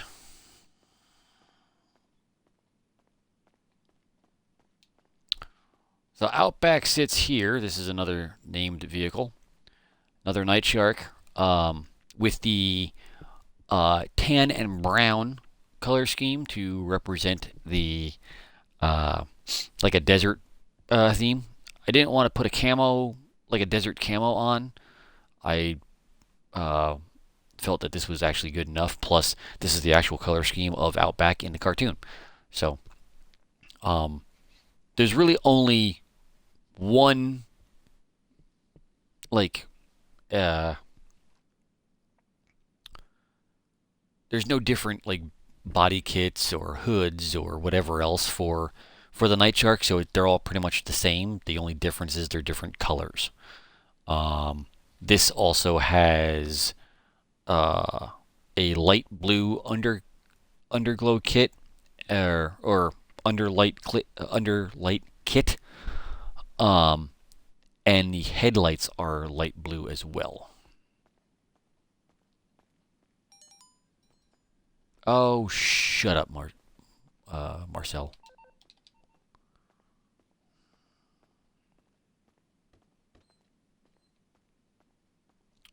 Go and collect my funds here.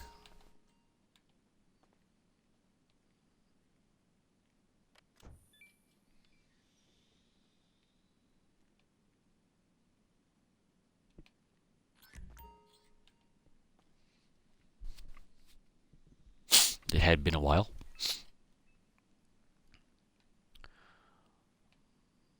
So, this is an actual nightclub. Can't really go out because music will be playing. So, again, don't want a copyright strike.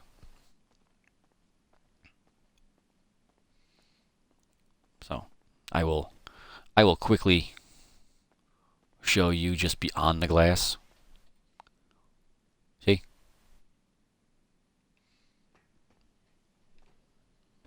No.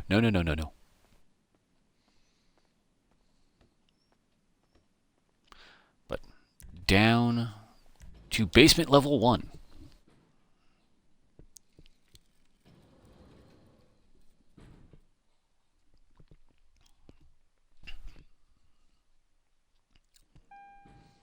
And basement level 1 has all kinds of acquired goods.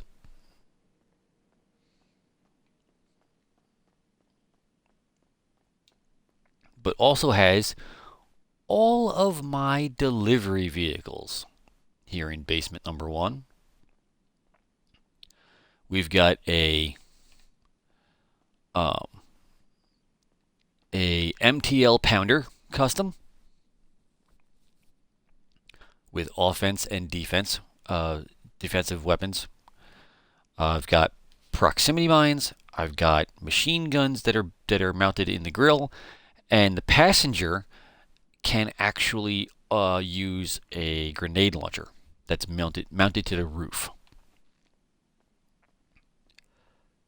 The Mule here, the Mule Custom, has proxy mines, missiles, and I believe there's a grenade launcher on the roof of that one as well. Yes, there is. And here is a Speedo Custom. It does have proxy mines and a minigun that's roof mounted. And when I do my cell missions for the nightclub, I do them in one of these 3 vehicles. Mainly I wait till I actually have a full load to transport, and then I will use this.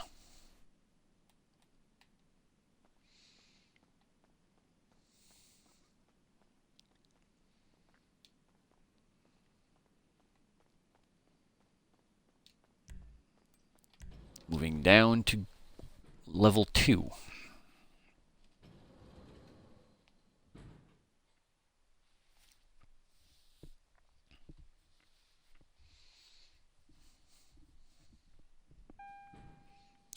And level 2 has all of my Fast and Furious vehicles.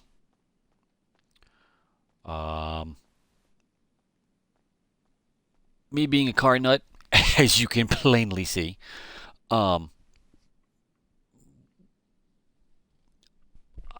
I've seen absolutely every single Fast and Furious movie, some multiple times in the theater, especially when I was younger. And say what you want about the Fast and Furious franchise as a franchise. Trust me, they have gone a little wacky. I will not disagree at all. But mainly I'm in it. I'm a fan of the series, of the franchise for the cars. Some of the cars I will never drive. Some of the cars I never want to drive.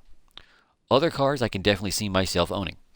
And with GTA Online, and me being CEO of Corrupted Inc., I can own them.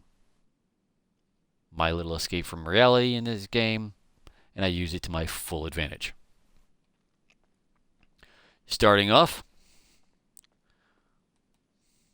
we have the Jester Classic. Jester Classic is a representation of the Mark IV Toyota Supra. The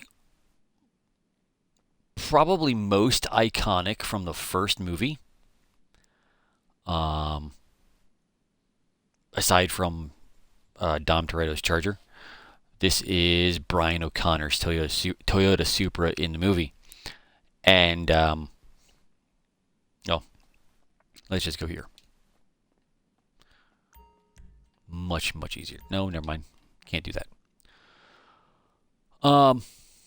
So, this car has essentially the same livery and paint color as from the movie, except the roof does not come. The target panel on the roof does not come off. It's not detachable at all, so you can't really say it's a 1-for-1, but it's definitely a pop culture reference.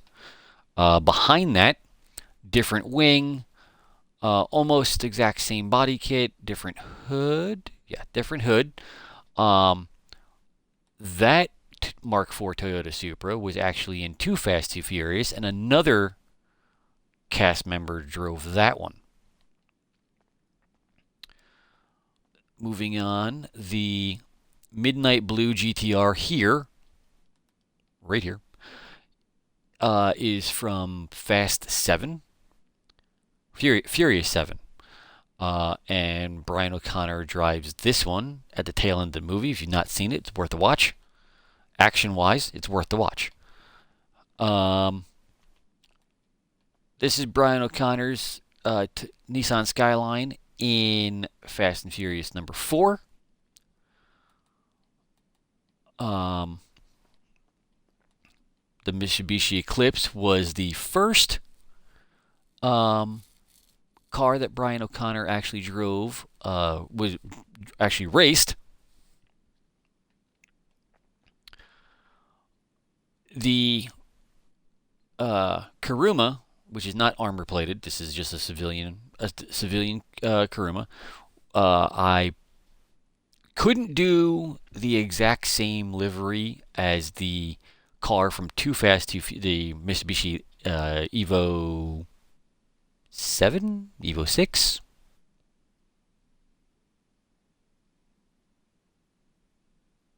Evo 6 or 7. Might be 7. But couldn't do the exact same livery for that vehicle. But this is almost the exact same paint for that of that car in Too Fast Too Furious.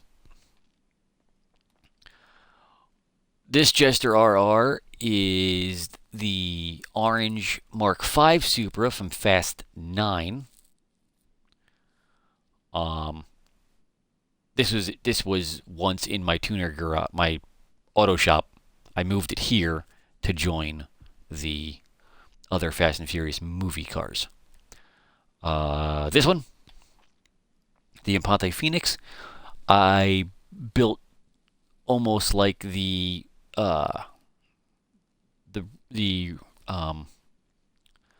not entirely sure if it's a Dodge Challenger, maybe. But this was actually before we actually got the Bravado Gauntlet Classic in the game. So I built this car to be a representation of what Dom drove in Fast 6 when he raced against the other racers in London. This is the Dinka RT3000. This is a perfect representation of the Honda S2000, the black and red. Never mind our crew logo, but the black and red color scheme from the first Fast and Furious movie. Of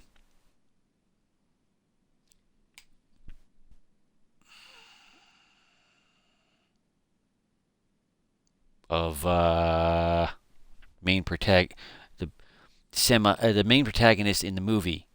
What is his name? Johnny Tran. But yeah, so that was that one, and then this one, almost a 1-for-1 for color. Although the livery on the side is wrong. But it's almost a 1-for-1. The Mitsubishi Eclipse from Too Fast Too Furious that Roman Pierce drove.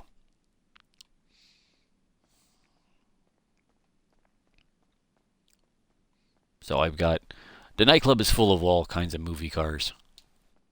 Or just wacky cars in general.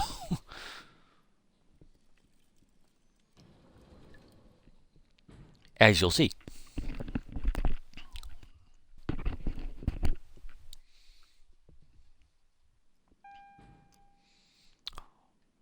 More cars.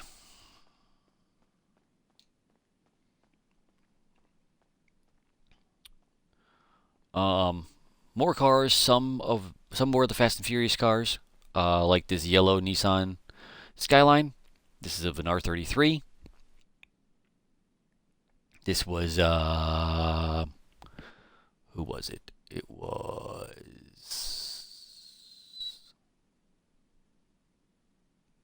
it was Leon's car in the first Fast and Furious movie. That maroon-looking car, that was of the Nissan 240 that Letty drove in the first movie. This is not a movie car, this Karen S95 here, but I really had no place to put it at the time. So here it stays. I will probably move it eventually because it doesn't have really any movie significance currently. I say that now and then watch it's in Fast 12 or 13 or however long they're going to go with the franchise. And then, of course, you have other cars here, like this Tahoma, which actually looks like a two-door Monte Carlo, or I wouldn't really say Buick Grand National. I definitely think it would be it'd be more of a like an early '80s, early '80s Monte Carlo. But I pimped it out with the purple lowrider livery, and the flashy paint. Behind that is the Class A Tulip M100. This was a Christmas vehicle for us. I think it was the same year that the Tahoma came out, which was probably last year.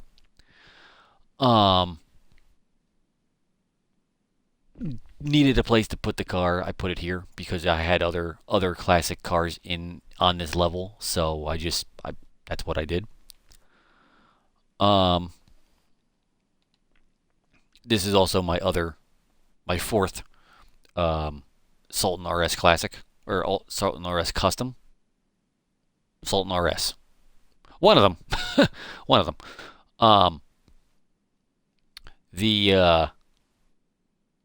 The hood is different. The body kit is different. The wing is different. But everything and the color is different. Wheels are different too, I think. But yeah. The Class A Vamos. That looks like a more of a 70s Challenger. No, not Challenger. Damn it. Chevelle, rather. Chevelle. And then you have the Bravado Gauntlet Classic, which looks almost like a Plymouth Hemi Cuda or a Dodge Challenger. I have two Benefactor Schlagen GTs. Both of these are named. This one is Silver Streak. That one is Blue Streak. Although, why doesn't that have the right license plate on it?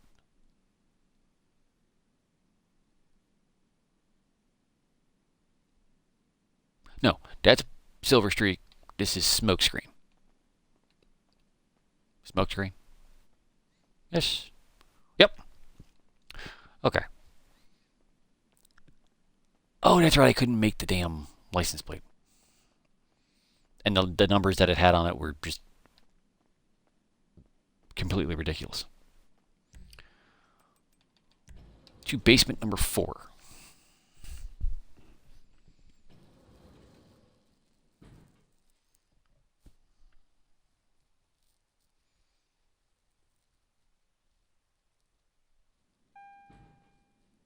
And here are all my wacky vehicles. Oh shit. My wacky vehicles that really have no place at all in my fleet. They're just wacky vehicles.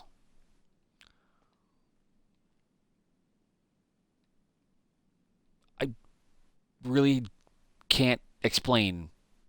I mean, aside from the Aston Martin DB5 over here, which is the James Bond vehicle that's actually weaponized. Yeah, this is the Debauche JB700W. This is weaponized. This is a weaponized vehicle. I had no place to put it. I put it here. So I had no other place to really put another movie car. The Verlier over here, I didn't have a place for. Put it here. These two, where I've got a little AMC Pacer or Gremlin. And then I got the Anis Silvestre. This is actually a What the hell is that car? It's a Nissan. I can't remember. I can't remember. But yeah, I but yeah, it's just a wacky car. Speaking of wacky cars, I got the Click Broadway, which looks to be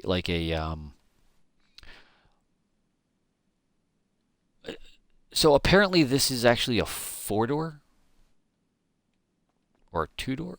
Maybe it's a four-door. Not entirely sure. But there's a livery for this that if you complete all the taxi work, you can get a taxi cab livery for this car, right? And I believe it turns it into a four-door. I'm not entirely sure, but it's a crazy. It's a old-timey car. It was one of the ones that was like either it was stupid cheap or we got it for free during some event or whatever, and it was like, oh, this is pretty cool. I got no place to put it, but this is pretty cool. So I sat it behind the Weenie Dynasty. Again, you got the yellow and green flames, and this one has the purplish pink to teal to blue flame work on this car. And yeah, that's all I can say.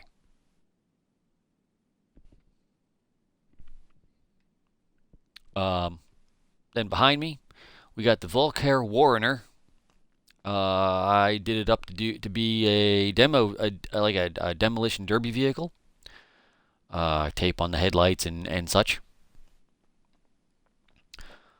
This is the Vapid Blade. I forget which car this is actually supposed to represent in real life. I think it's a Ford. Well, it's Vapid, so yeah, it would be Ford. But I don't remember which car it's supposed to represent, or which mix of cars it's supposed to represent. And then, of course, I got my little grape.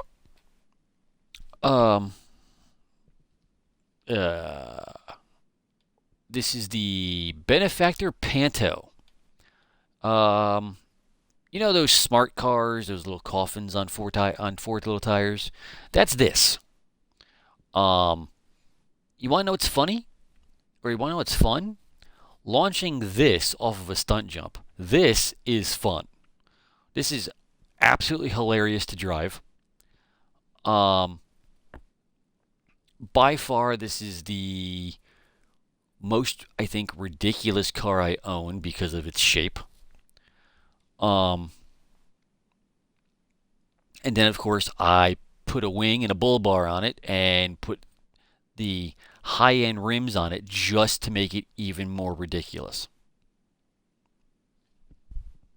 And for a time, this was the goofiest car I've ever owned. Until the Weenie Issy Classic came out.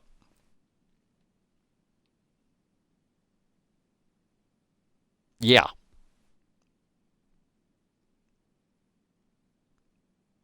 They put a supercharger on it. Look at that. Look at that. Little hole in the middle of the roof. Or the roof. The hood. That goofy thing has a supercharger and a cone on it. That's... yeah. You get in that thing, you have two people get in that thing and they look like sardines. You have more room in this car with two people. Not much more room, but you get more room. That's all I gotta say. That's all I gotta say. And now we will go to where the Terabyte calls home in the Terabyte garage.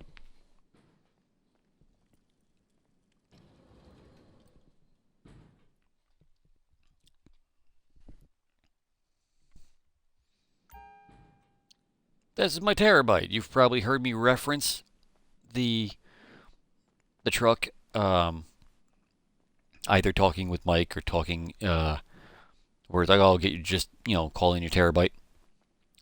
This is named. His name is SureShot. This is weaponized. This has, if you look, that section of roof will actually lift up, and you can fire rockets out of that rocket pod. And if we go into the nerve center,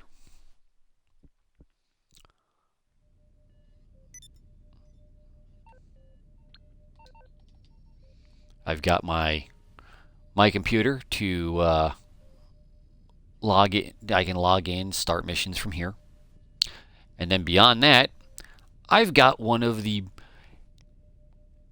I've got this is this here is the Griefers starter pack.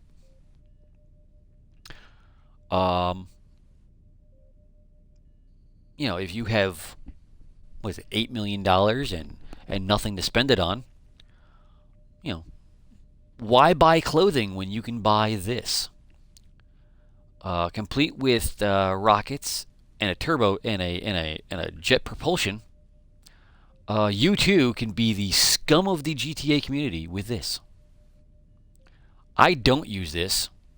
I hate using this. But instead of just owning the Terabyte and having this just be vacant, I waited, I think it was like 2 or 3 years before it was reduced in price enough in order for me to buy it. So now it has a home strictly here. I think I've only used it twice, and both times something has happened where the bike goes one way and I fall to my death. So I don't like using it. I hate using this vehicle. I'll drive the Terabyte all day. I will not drive this at all.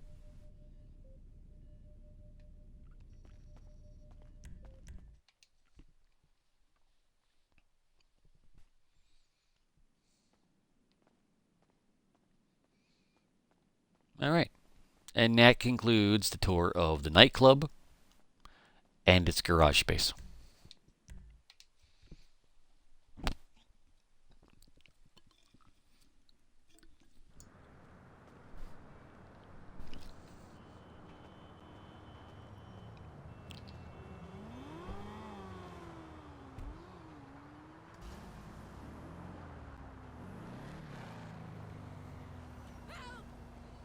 Holy shit!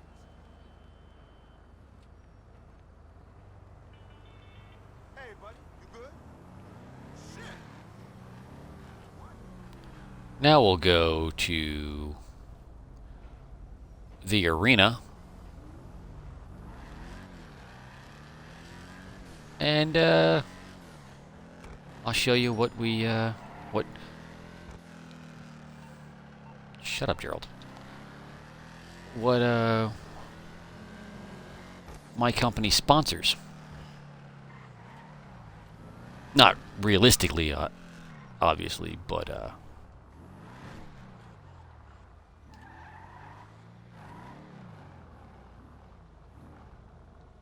fictitiously, we sponsor the arena, or what goes on in the arena.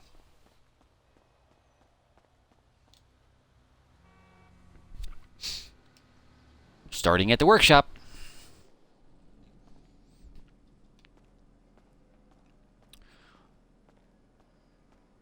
So, in the arena is Arena War. The Arena War has a whole slew of different activities to do with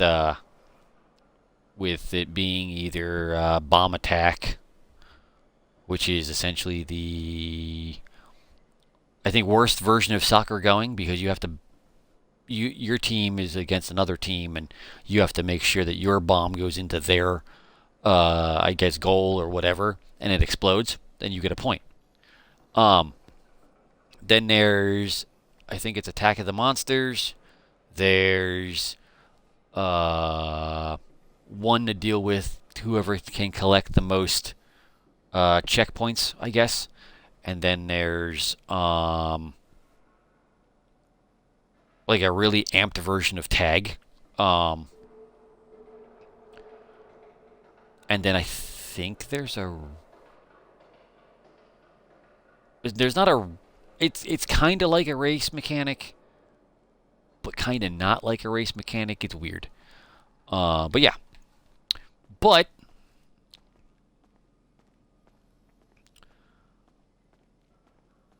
we have, we here at Corrupted Inc. have a hand at that, have a hand in that, and of course, as it goes,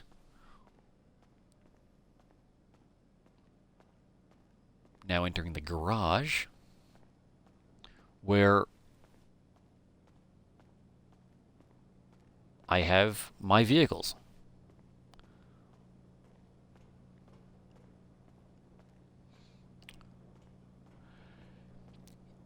If Nightmare Fuel had 4 wheels, the Innis Nightmare ZR380 has a clown color scheme, all different colored spikes that are actually just rusted pipe. It's got saw blades that come out of underneath the side doors, the front, the driver and passenger door, as well as, I believe, the rear. Yes, the rear. It has saw blades mounted to the bumper, and it also has 50 cal machine guns bolted to the hood, as well as armor plating. This is Nightmare Fuel if it had 4 wheels.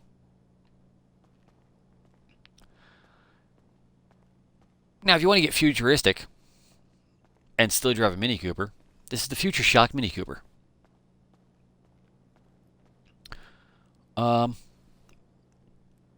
Future Shock Weenie Issy. And this obviously is not finished yet because I didn't have the money in order to put into it.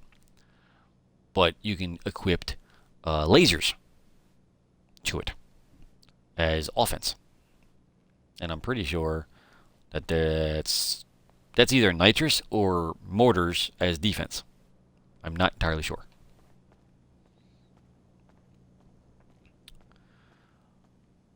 This here is the Future Shock Scarab. This has all the Future Shock vehicles have lasers instead of 50 cal machine guns. So it's got a ramming bar, it's got armor plating, it has the 3 wires that go from front to back. That's actually electrified. So once the vehicle is running, those will shock anybody who gets close to it if they're not in a vehicle and if they're just walking by. Also, we have what I like to call instant death, and that's death by impalement. So, moving on. We've got more Nightmare Fuel over here, although I have to change the street sign to a fist because it's funnier, admittedly. That is the Nightmare Sasquatch. That's really all I got to say. Then I have a Future Shock Dominator, which was acquired and then donated to the Arena Warfare the Arena War for customization. So it's got a spiked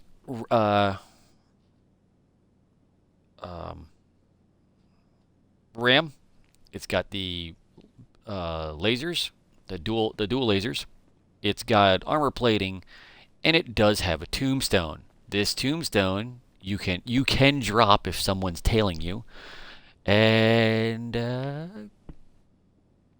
especially if people are not knowing what that is.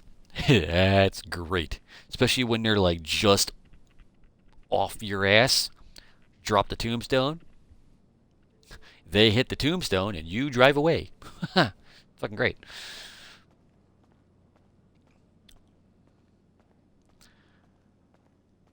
And I'm sure you've heard me reference this. This is Hazard.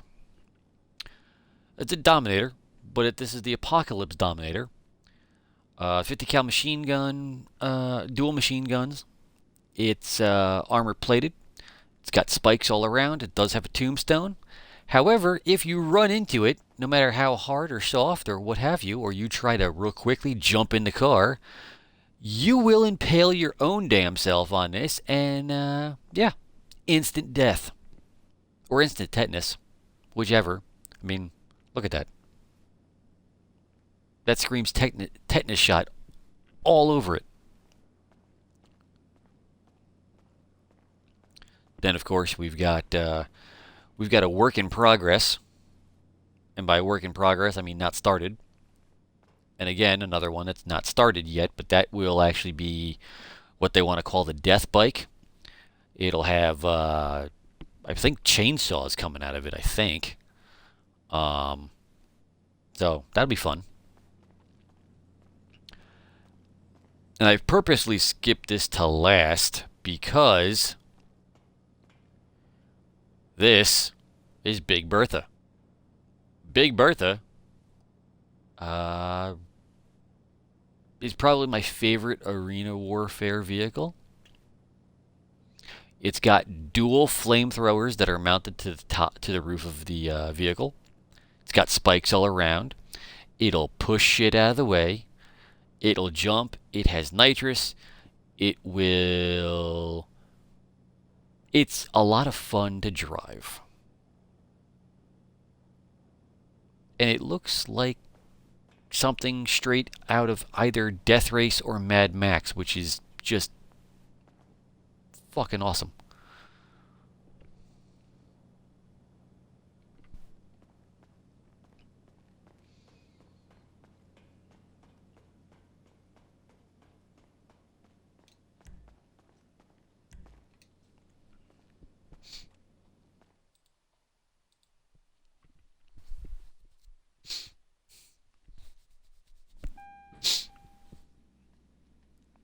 These are some of the not so arena war vehicles. And this is just, a place to put my stuff, theoretically.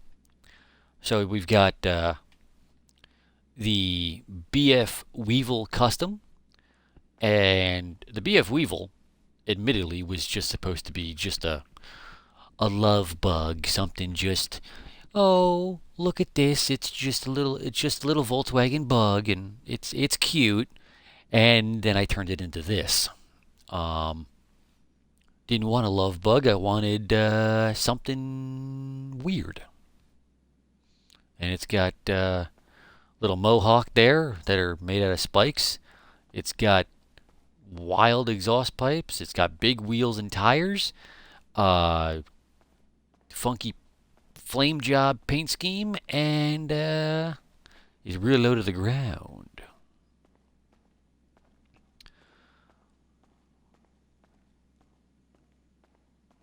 And this one is your typical brandy new Honda Civic Type R.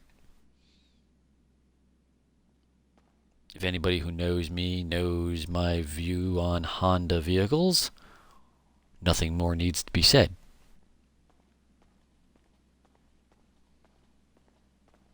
They're vehicles, that's all they are. I know some people love them, other people hate them. I'm part of the latter. I will not drive one. And this is the biggest cock tease of them all. This is the slam truck. Vapid slam truck. We wanted, we clamored, we begged, we pleaded, we moaned, we bitched, we complained. Long and loud and often that we wanted a tow truck. We wanted a tow truck. We wanted a tow truck. We wanted a tow truck. We wanted a tow truck so fucking bad that Rockstar was like, all right, we hear you. Here's your tow truck. Now, the problem is this is a show tow truck. Because the second you start moving with a vehicle on it, the vehicle will slide off. Why? Because it's not supposed to tow anything. This is the biggest cock tease that Rockstar has ever done. I'm sorry. I really am. I wanted to like this truck. I really did. Wanted to like this truck. I tried giving it a chance. I tried utilizing this truck to tow vehicles, just have fun with it, like a car meet or whatever. It cannot be done because Rockstar will not let it happen.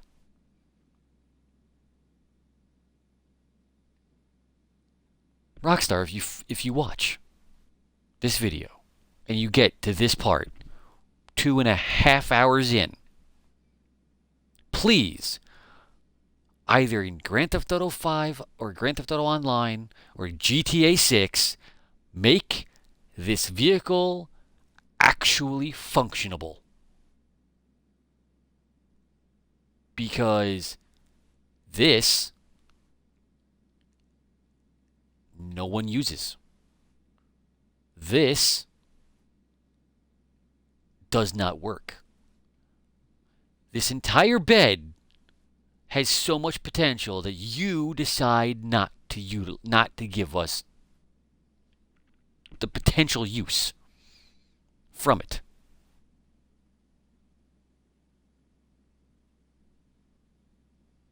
And now with the chop shop, we have a tow truck. A tow truck, mind you, that you cannot use in free mode. So you can't roleplay with. Why not? This, a flatbed. You could drive a car onto, you could drive a truck onto, you could drive anything you wanted onto. But the second you go to move this vehicle, that car slides off. Why? And don't even begin to sit there and say, well, we don't want griefing online. I'm in my own server. I'll be messing around with my own friends. We could roleplay. Do pretty much anything. Oh, my car broke down. I've got a tow truck. I can come and help you. You don't let it happen. Why? I honestly would like a real answer. Never get it. I'd like to have one.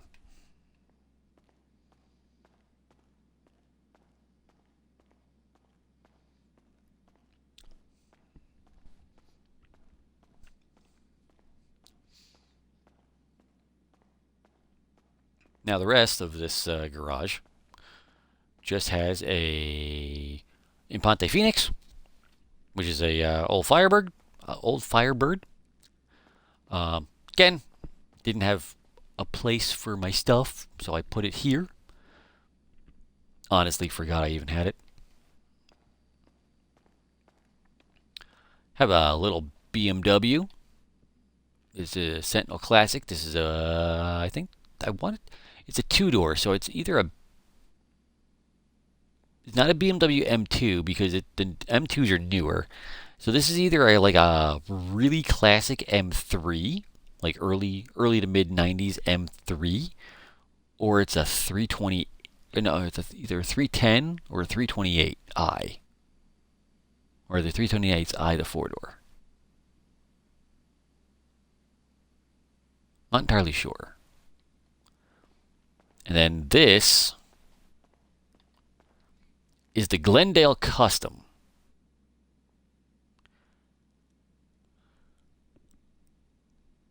And I'm not entirely sure if the Glendale Custom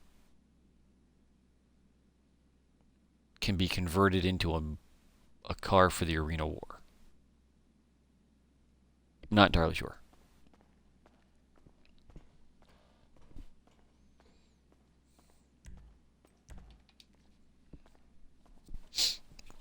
By the way, sorry to get heated about the Vapid Slam truck, but it's been a question that I've had for years. Okay, this is just more cars that I didn't have spots for at the time. I do have a Progen Tyrus. It's a supercar, part of the Cunning Stunts update from a few years back. It's supposed to be that of a Saleen S7, or I know it's a Progen vehicle, so it actually should be like a McLaren, like F1 or whatever. But it's with the long tail and the sloping nose, it looks more like a Saleen S7. But Saleen or McLaren, Same thing with the Tropus Rally. Lampadani Tropus Rally. It was a car I won from the casino wheel. Which I haven't even checked to see what the car of the week is, but regardless, it's another car from the Cunning Stunts, which is a race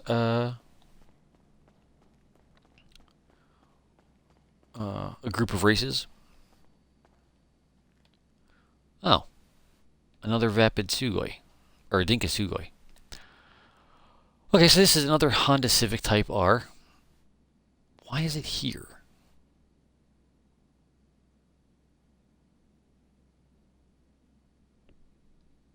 It's purple. And I know I won it from the casino like 2 weeks ago.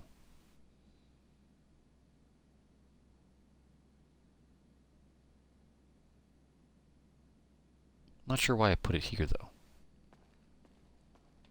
This is a Bugstar van, Bugstar Burrito van. I don't know why they named it the van a burrito, but that's what they did. The Class A burrito. The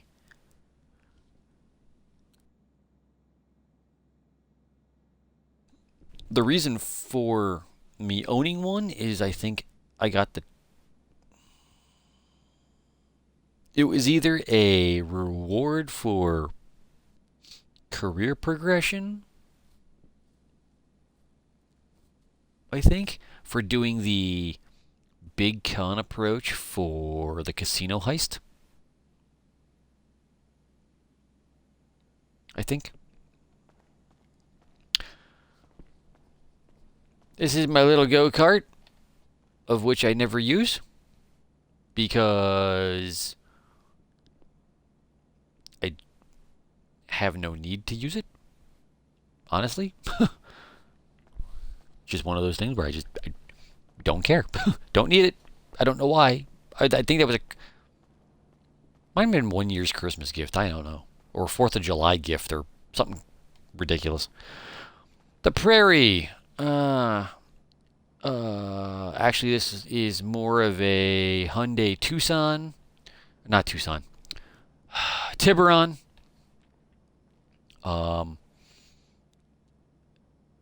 And to be completely honest, I stole it off the street, customized it, I happen to be a fan of how the Tiburons used to look like before they had the name change and the upgrade to the Hyundai Genesis, and then later just Genesis. Um, but yeah, I thought the Tiburons were really cool. So now I've got my own, and it's traveled from garage to garage to garage to garage because I've run out of room for it to have it. This is the Anis Euros. This is the first tuner car I bought when the tuner update came out, and the auto shop and the car meet and all that other stuff. Um, it's a mixed match. It's a mishmash of a color. I just wanted something. I wanted to try out with the tuner races. This is the Calico GTF that I was talking about earlier. This car is absolutely broken. No reason as to why it's so broken, but it's broken. There's no reason as to why it should be that as fast as it is. Especially if you look at the list of cars and like handling, braking, acceleration, top speed, this car should be like fourth or fifth out of like 8 different cars. Handling alone, it'd make an excellent drift car. Before even like the drift mechanic, it would make an excellent drift car, and I'm actually surprised that they don't give it the drift mechanic. But that notwithstanding, it would make an amazing drift car. Alone during races, it gets real ass happy. It'll slide around, and for me personally, it's not a good car. Other people have used it. Other people love it. I don't know why. I don't know why.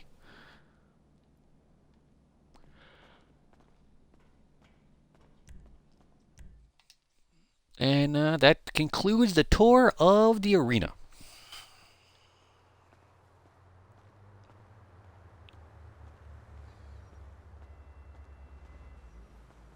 Now, I'm not going to go into my different special cargo warehouses because there's nothing in them currently to actually show off.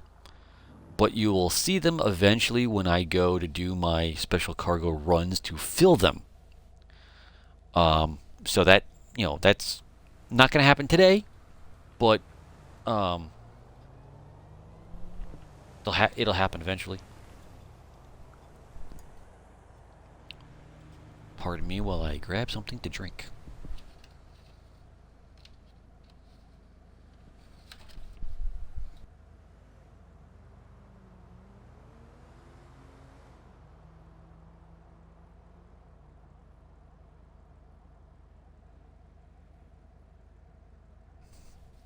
Okay. I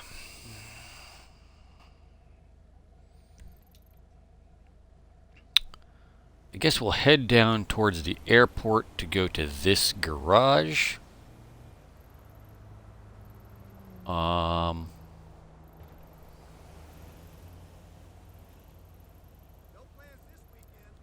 then we will work our way over to this garage.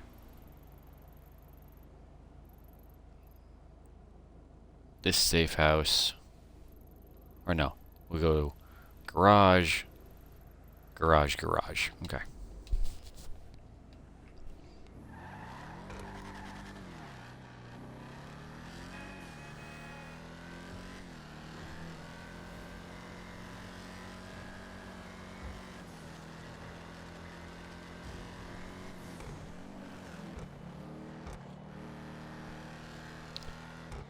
If you've never seen the airport in Los Santos, this is the Los Santos International Airport.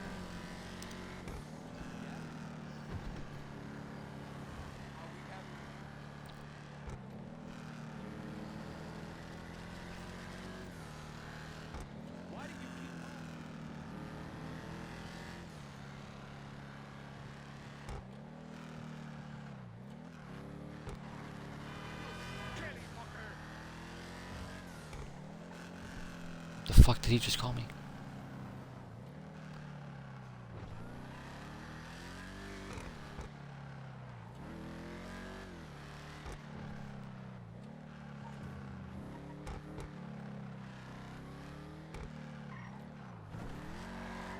Whoops. I thought you could just go around. Hey.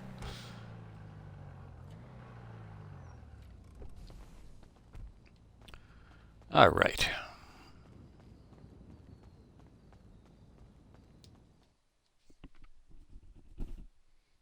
We are here at my garage full of Pegassi vehicles. In-game name is Pegassi. Real life would be all Lamborghini. This is my Urus, the Urus, which is the Tauros. This does have a name. His name is Blaster. I painted him Blaster's color scheme. I felt it fit. It looked pretty good. So that's why it stayed. This is my Pegassi Ignis, the non-weaponized version. I do have a weaponized version.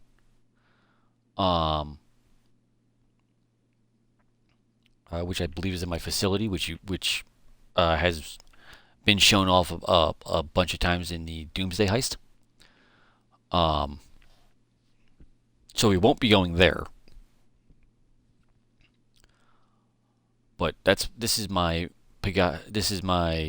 non-weaponized Ignis. We've got the C0RUPT. This is another all-electric vehicle. This is actually a good. Surprisingly, it's a good car for the stunt races. This is it's Pegassi Vodka. It would be the Lamborghini Gallardo.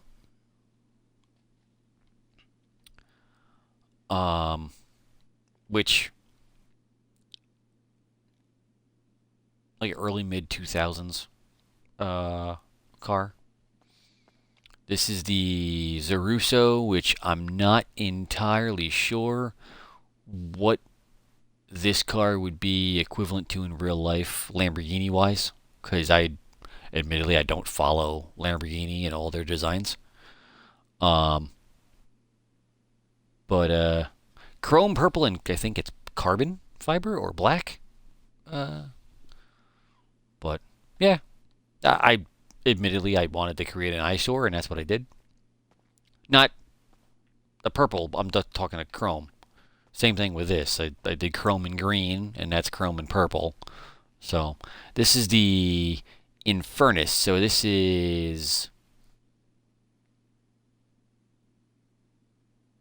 the Murcielago, Lamborghini Murcielago, I think. This is the Infernus Classic. This is the Diablo. The bluish silver and yellow. That's really all I can say. This is the Toro XO. I believe this is the newest Huracan. Lamborghini Huracan. And as for these two, I don't exactly. I know that one. I think the red one is a Huracan. I'm not entirely sure what this would be, but these are two Pegassi vehicles. The reason why one is red, one is all red, and one is all yellow is they are named. The red one is Sideswipe. The yellow one is Sunstreaker. But this is the Reaper and the Tempesta. But yeah, so the three named vehicles are the Urus and these two.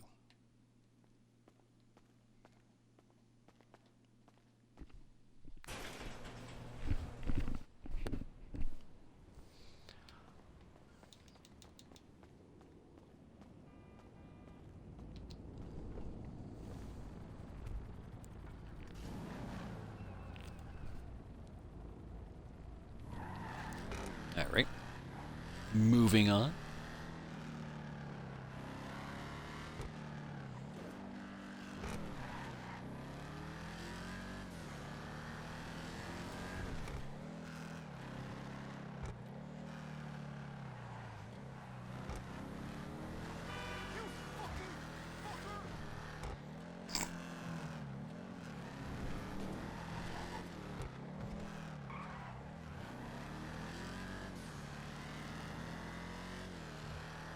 Shortcut.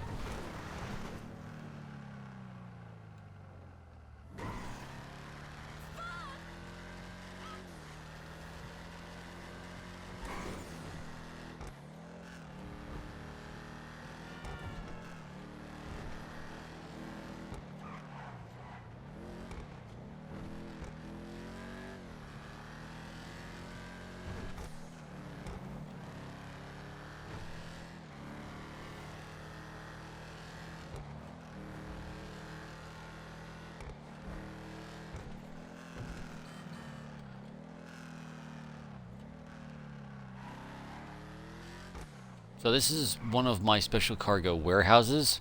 Like I said, there's nothing inside to actually show off. It's just a bunch of empty racks currently. But when they do have bonuses for the special cargo sales, I will spend I will spend some time doing cargo supply missions. And this is just one of my 5 special cargo warehouses.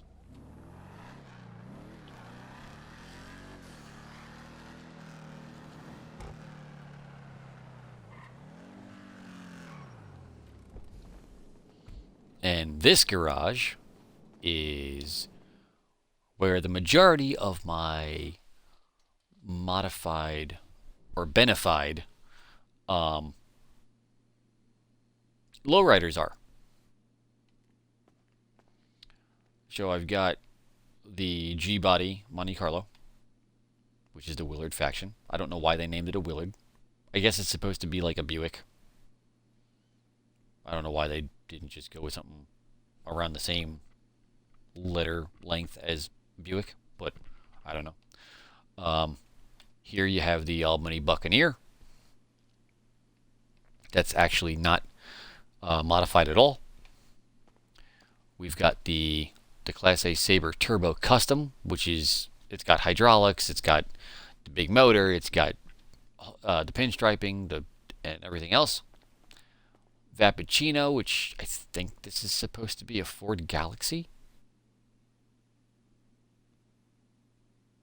This is supposed to be a Chevelle. That's supposed to be a Ford Galaxy, I think.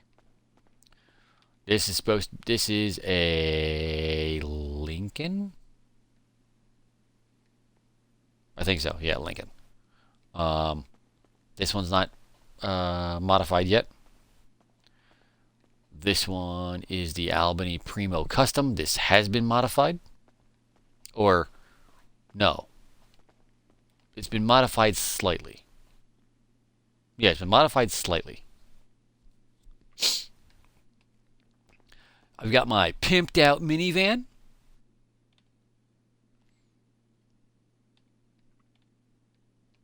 I've got my 57 Chevy, the Bel Air. This is the Class A Voodoo Custom, which is the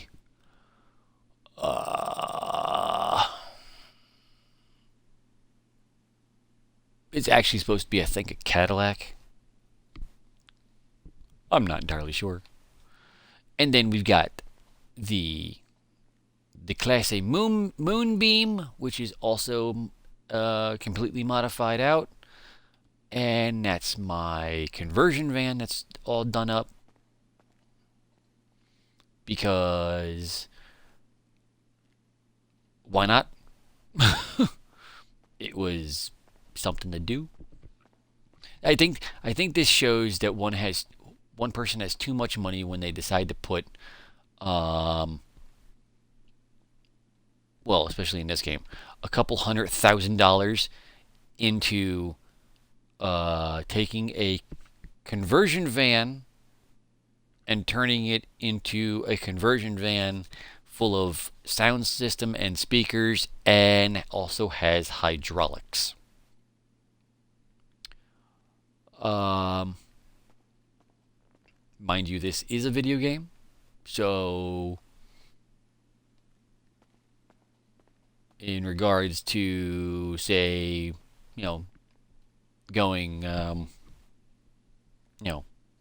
all out, I think this pretty much covers it. And then the Ford Windstar, that's all pinstriped and all kinds of sound system and speakers, and yeah. Just I might get a comment or two, but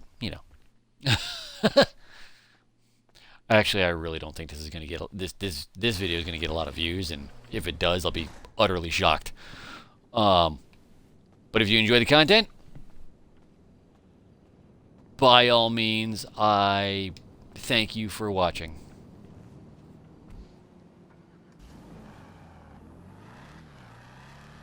I do appreciate the follow. I do appreciate the subscription on the subscription on YouTube.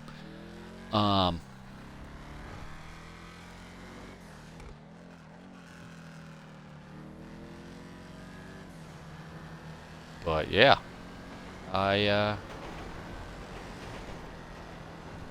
been playing this game for 10 years across 3 different consoles. So take that for what it's worth.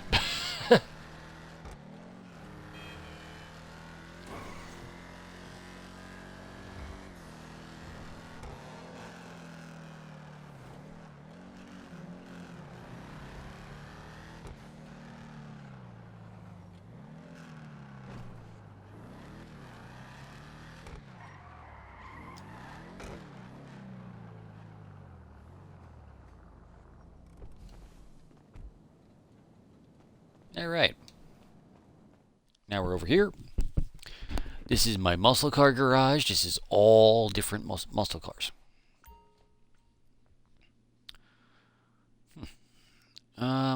So, this car is the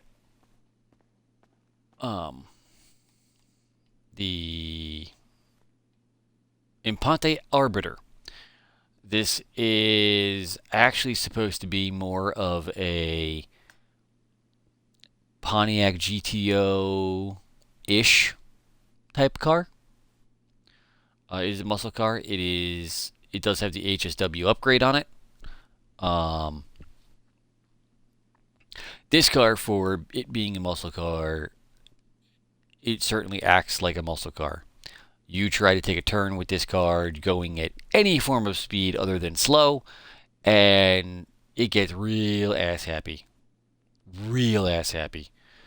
And if you're not prepared for that, you're doing donuts.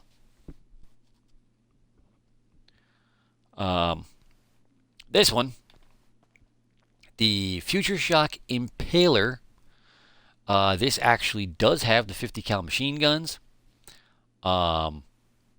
This has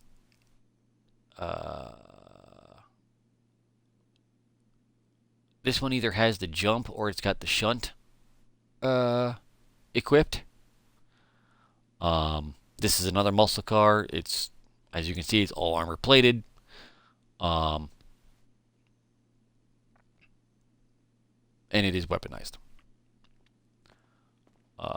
This one is the Future Shock Imperator. This is not weaponized. It does have the jump equipped, though.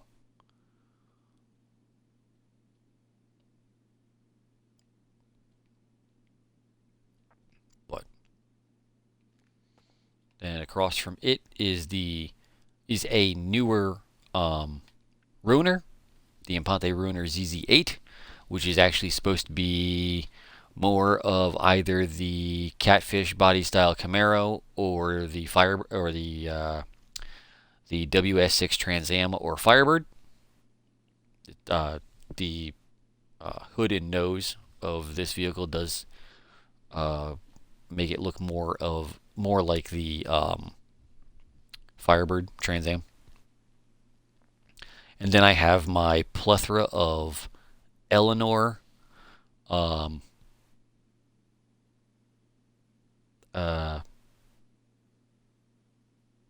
I guess renders of what Eleanor might look like modernized, and then the two classic variants behind them.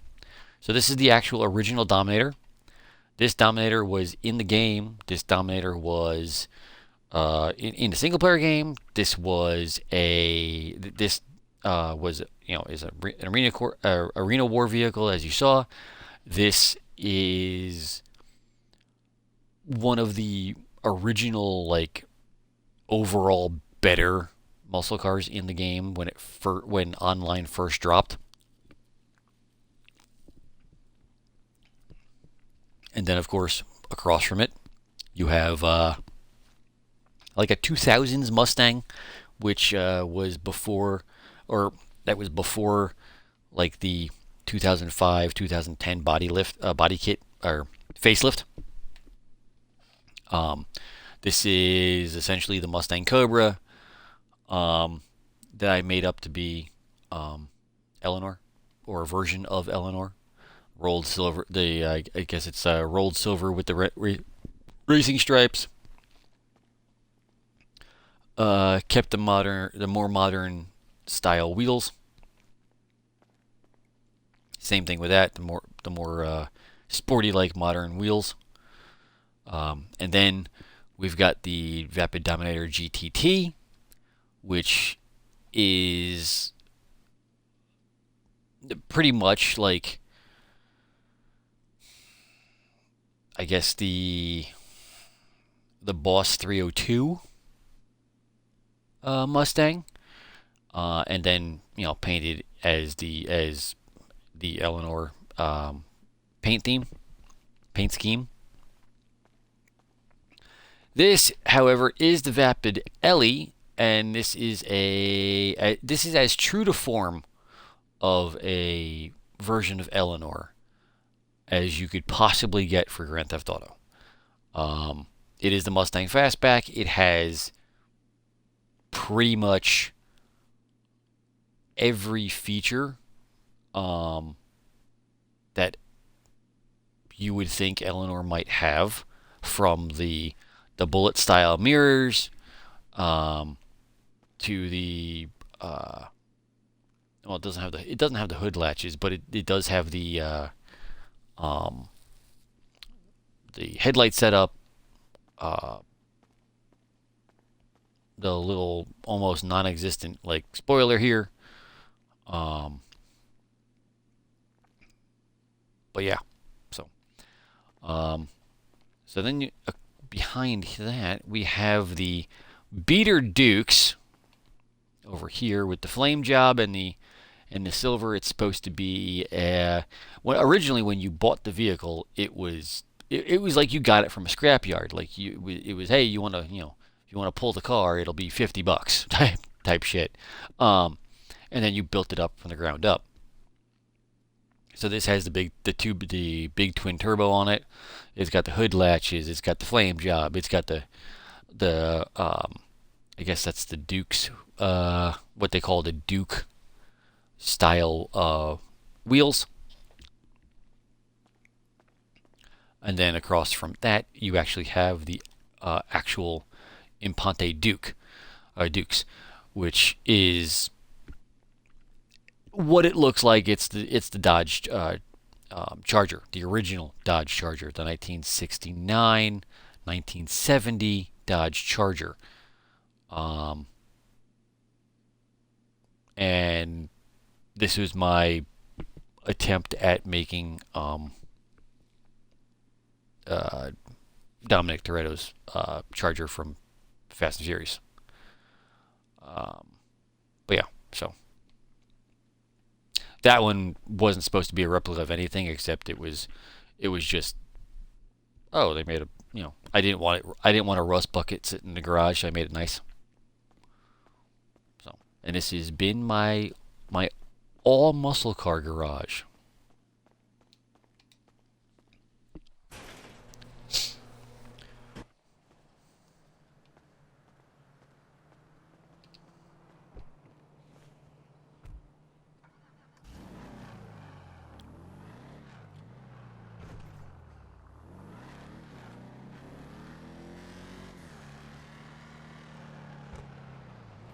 Then here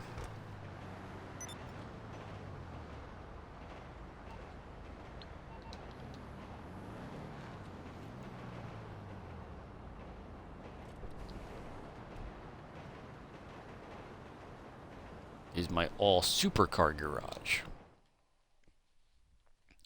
And since we have been going for about 3 hours now, I will be ending the stream relatively soon.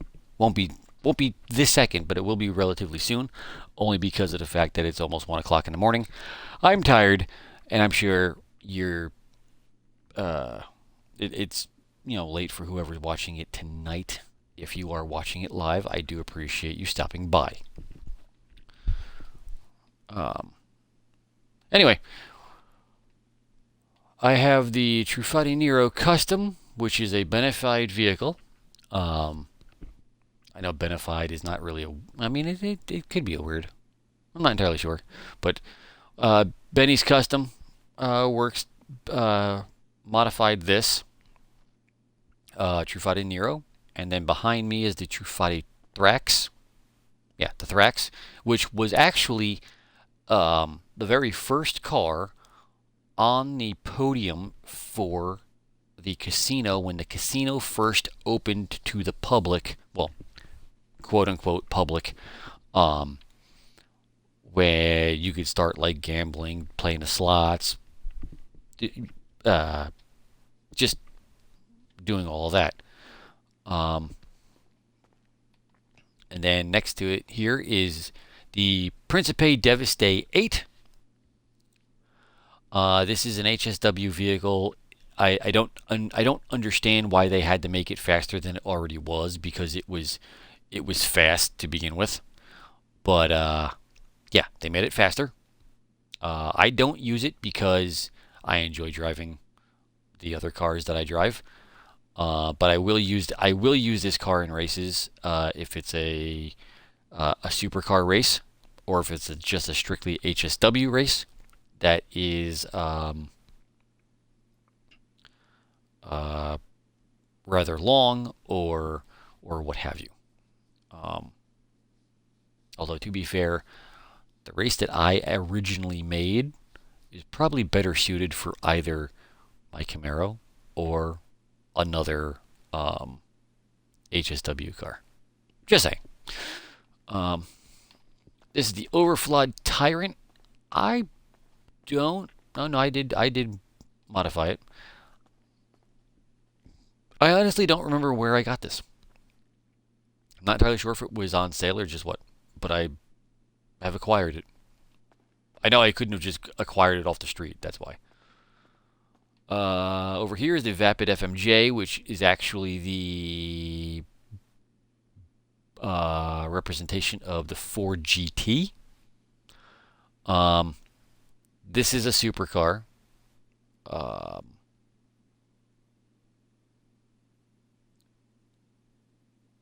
I've never used it in a race, so I really don't know how good or not good it is.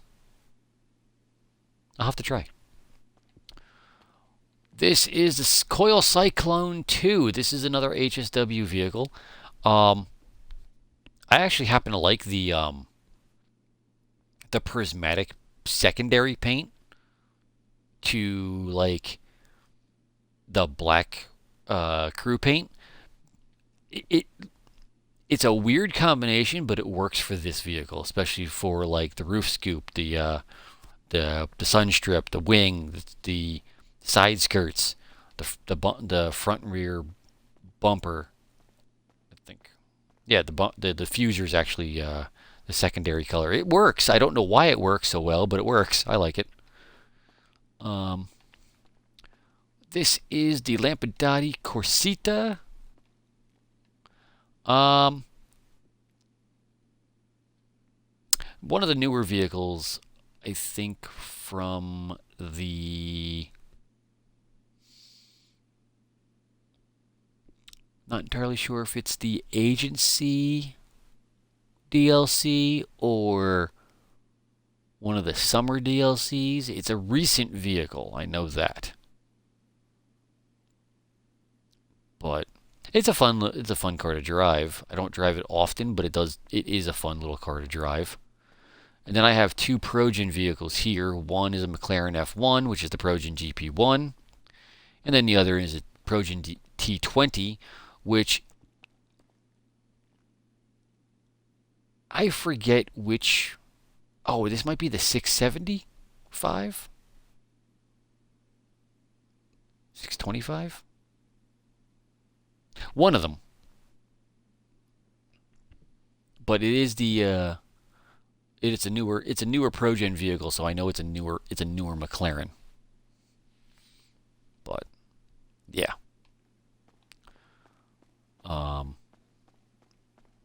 There will be a part 2 to the operational tour and continuation of my fleet, and although probably by the time I continue the tour, we'll have more stuff to go through. I know we are actually not that far away from my scrapyard, so I will show you that quickly. Whoopsie.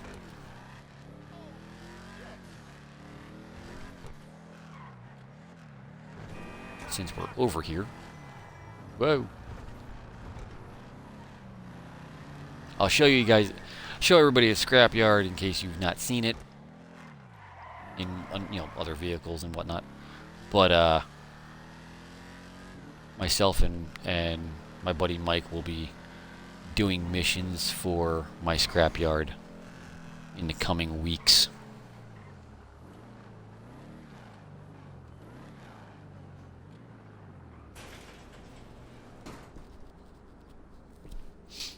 So,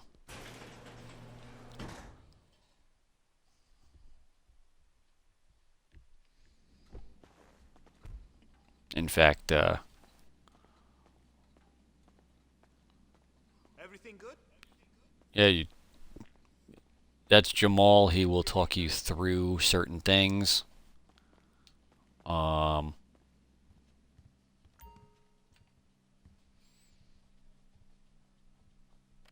Didn't realize I had money in here. Oh, wow. Not bad.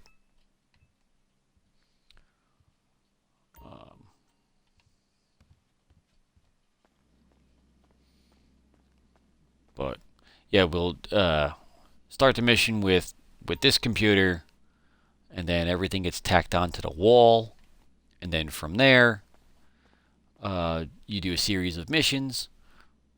You do the final, you do like the setups and stuff, and then from there you'll do the You need something? whole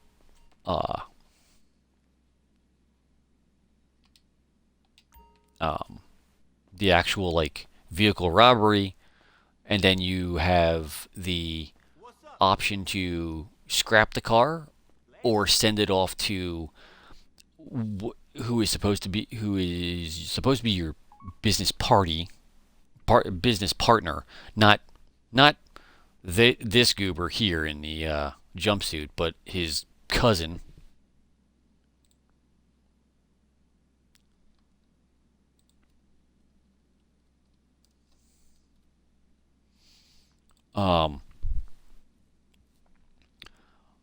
But you can send it off to him, and he will pay you a really good price for the car.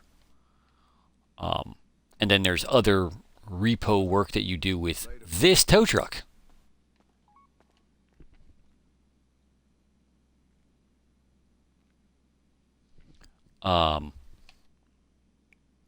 And then from there, your workers that are in the red jumpsuits, you've got that one over there, and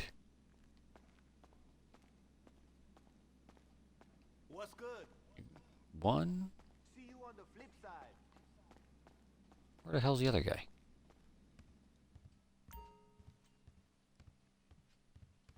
No. Well, you've got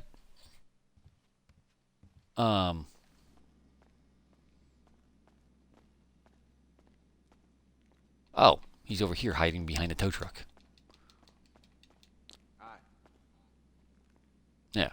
So this guy in the red jumpsuit and then the other one in the red jumpsuit will actually will rip apart the car and scrap it out for you. So, but this is going to be one of the ventures that we take on in the next time. Mike and I stream GTA for everybody. So this is where we're gonna end. This is where I'm gonna end it tonight.